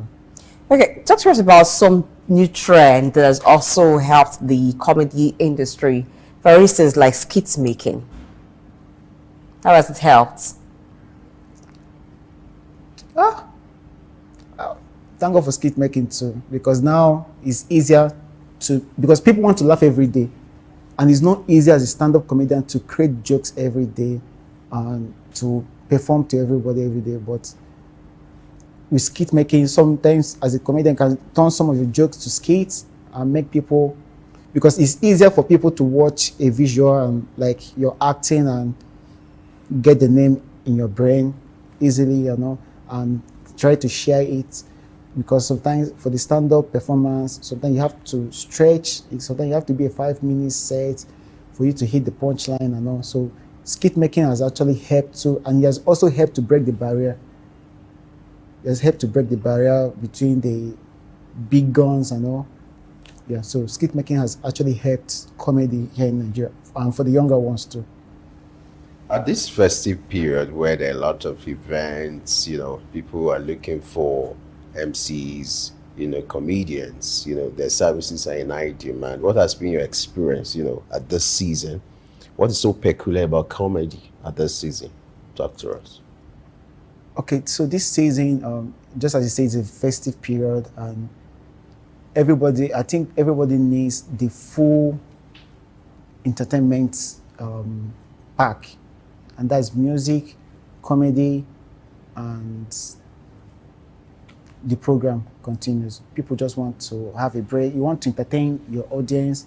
You want to make them dance. You want to make them feel comfortable. So that's why comedy, you can't take out comedy from this. And this is like season for every entertainer. So talk to us about your experience with the audience. We used to have events like Night of 1,000 Laughs, this kind of comedy shows. And when you watch shows like that, you want to play them over and over again, same as the ones done by comedians that we have now. But do you ever have the experience that you get to an event or you have some audience, no matter the jokes that you throw, the reception is quite poor or they don't laugh at it? How do you manage such situation where you're performing before an audience and they don't seem to get the joke or they're not responding to the joke? What do you attribute such a situation to? Okay, so I think for comedy, for my performance, actually, I look out for to make 80% of my audience to laugh. 80% of my audience to laugh. And so most of the jokes I say on the big stage or to the audience, I've tried it out at the comedy club. So like I don't come to a gathering, I want to try out new sets. No, that's why we have comedy clubs. That's why like I do the rehearsals. That's why just like musicians, before they come on stage, you see them do some rehearsals and everything. So I believe comedy can be scripted. Comedy can be scripted with spontaneity attached to it. So I do scripted comedy with little spontaneity. So like if I'm coming to perform, I know the jokes I'm going to do. If anything happens on the spot, I try to use it as a joke. And after that, I go back to my set because I believe on my set more. Like I love my set and I believe because this set, I've tried it at the comedy clubs. And I know it has made people laugh. So when I say it and 80% are laughing and just 20%, people are going through a lot too. Somebody in the audience just lost a loved one. Someone just lost a job. So sometimes you let them be in there and flow with the same way you go to a concert. Someone pays money to a concert. The artist is performing. Every other person is happy. The person will be like, and everybody have their own. Some people laugh in their mind. How do you laugh in your mind? You see some people dance now. You paid 50K for this. You say, I did dance so. So some people they just do like this, they smile.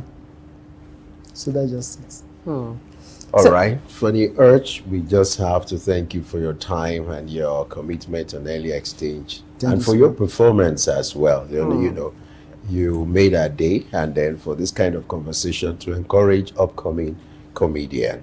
Thank you for your time. And we're not ready to let you go yet. You're still going to give us some jokes. But before you do, I want to ask, how's patronage in this season? People traveling back home. People are home right now. So how's the demand for comedy and comedians? It's on the high side. Okay. It's on the high side. I like to know that business is good. So since business is good, that means you're in good spirits to give us some more comedy before we'll let you go. Okay. So just give us 1 or 2 jokes. Still have to. Okay, so just like I said earlier, I'm still looking for a job. When I came to Lagos, I spent 25,800 naira printing CV to submit to some companies. Like in Lagos, I know all the HR active. Like if I don't know you, they just employed you. And do you know what it means to spend 25,800 on CV, no job? I vowed from next year, as I go for my job hunting, if I apply to your company, if you cannot employ me, return my CV. So you don't have to make more photocopy. Return my CV. And one line I hate so much, I'll get back to you. When will you get back to me? Yeah. So like, thank you very much. Thank you very much for the one that got me cracked up is when he said, if you won't employ him, give him back his CV. At least you reduce the cost of printing more copies to spread to other office. So when he gets to office A and they say, no space here, okay, give me back. You won't have to print more. Thank you very much for making us laugh on the Christmas special on Early Exchange. Enjoy your Christmas.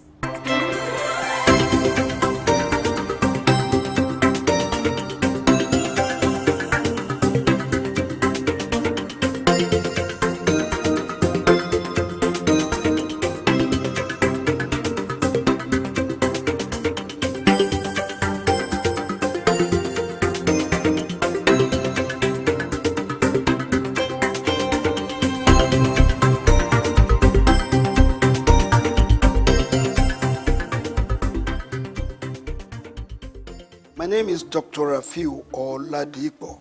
My name is Baba Jalal Repega. I'm Reverend Juliet Benite. I'm Godio Didi. My name is Professor Oladokun Sulaiman Olarawaju. Souq News is on the ground, loading. Very enlightening, very educative, and entertaining. Thank you to Souq News. So I'm happy that Souq TV has come into existence. I'm happy to be here in the Souq News. I want to encourage you to subscribe to the channel and keep watching news that makes sense. As Browning said, one's extension of one's reach should not exceed one's grasp, or what is heaven for. And I think Souq News is doing that. Africa needs a voice of truth, and Souq News has become one of them. And get ready, get ready, get ready. And keep watching. Keep watching Souq News. Keep watching Souq News. It's a place to be. Keep watching.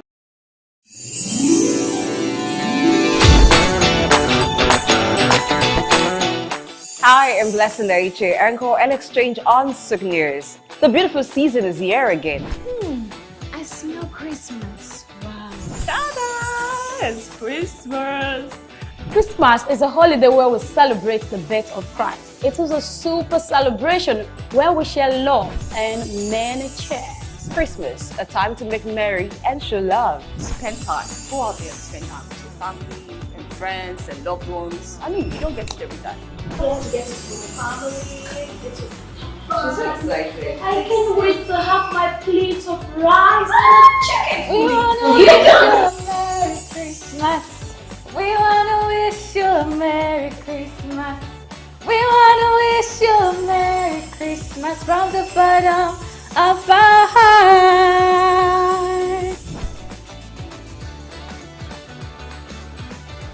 I am Lady Santa. Merry Christmas.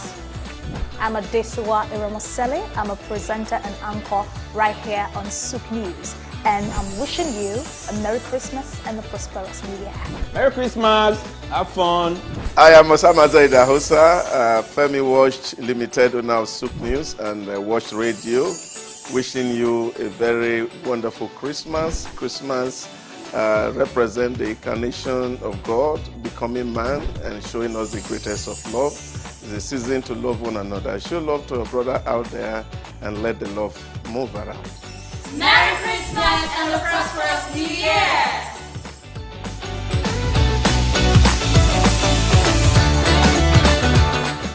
My name is Olatunji Shoti Miri. I'm a performing artist and, television radio presenter and a university lecturer, Unilag. Keep watching Souq News. Hello everyone, my name is Kenny Black, Africa's finest music comedian, and you're watching Souq News. If you're not watching Souq News, I pity you, but keep watching Souq News. Hello everyone, my name is Timmy Dakolo, and you're watching Souq News. Stay tuned. Hi, my name is Wisdom Oluwaseun Okoko, co-founder Orbit Africa Properties. I'm live at Souq News. Guys, keep watching Souq News for everything that concerns business, economy, politics, news. Souq News is your station.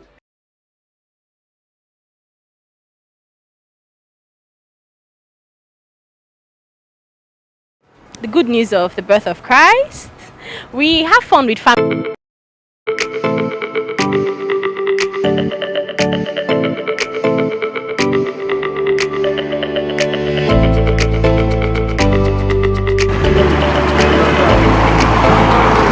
It's Christmas. Christmas. And lots of activity like Jamboree, reunion, and the likes are already on top gear. In all of this, we would like to know what Christmas is to you. So come along as we gather diverse opinion on Christmas.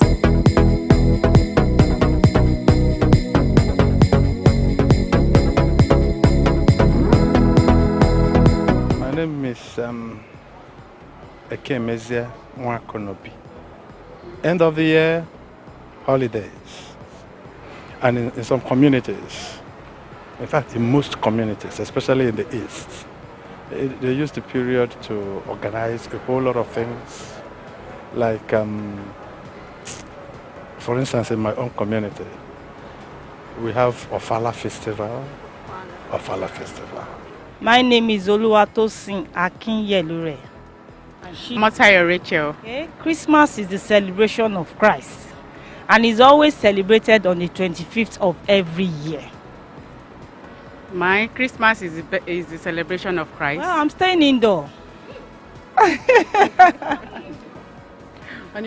don't want stress because it's always traffic.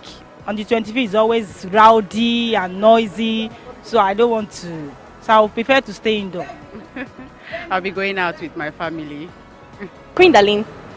Rita. Okay, Christmas for me is one of those seasons that we share love. We tell people about the good news of the birth of Christ. We have fun with family and friends. It's usually more of a retreat for us, family, friends, age grades, get together, do a lot of things, and then we celebrate and thank God for the year that we've already concluded, and then we set up new goals for the next year. Be with them, have fun. For me, I miss my family. My name is Kash Ohio Audu. As for me, it's celebration period. You know, it has no religious significance as far as I'm concerned. It was orchestrated and put together by some people, you know, to celebrate a period of time. You know, and then we just come to celebrate it. But for me, that's all that it is. You know, it has nothing to do with maybe the born person, the no born person. Mrs. Chinelo Ilofulunwa. For me as a Christian, it's a time we can commemorate the birth of our Lord Jesus Christ. So we try to keep our hearts and our environment in order for the celebration. Just a time to reflect on love and then to celebrate Christ. And a time for family reunion also. It is what it is. Different stroke for different folks. Having an understanding of what Christmas is to you. I hope you all make the best out of this season. Merry Christmas. Praise Matthias. Souq News.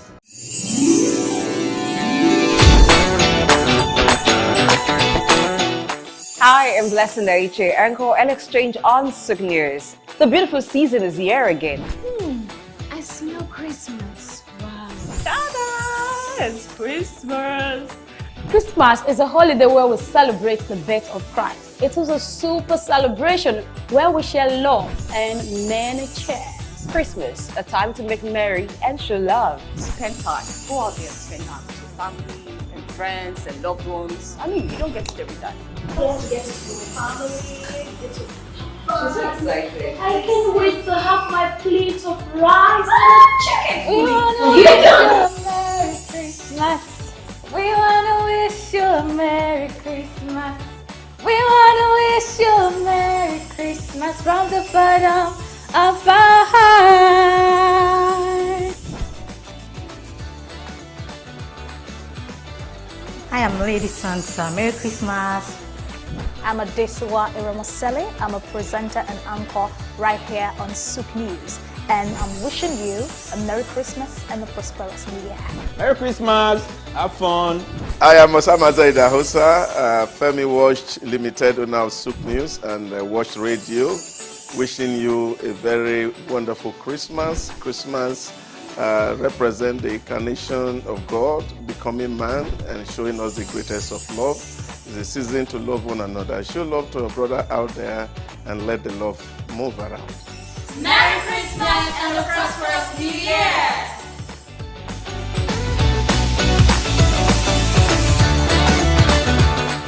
My name is Olatunji Shoti.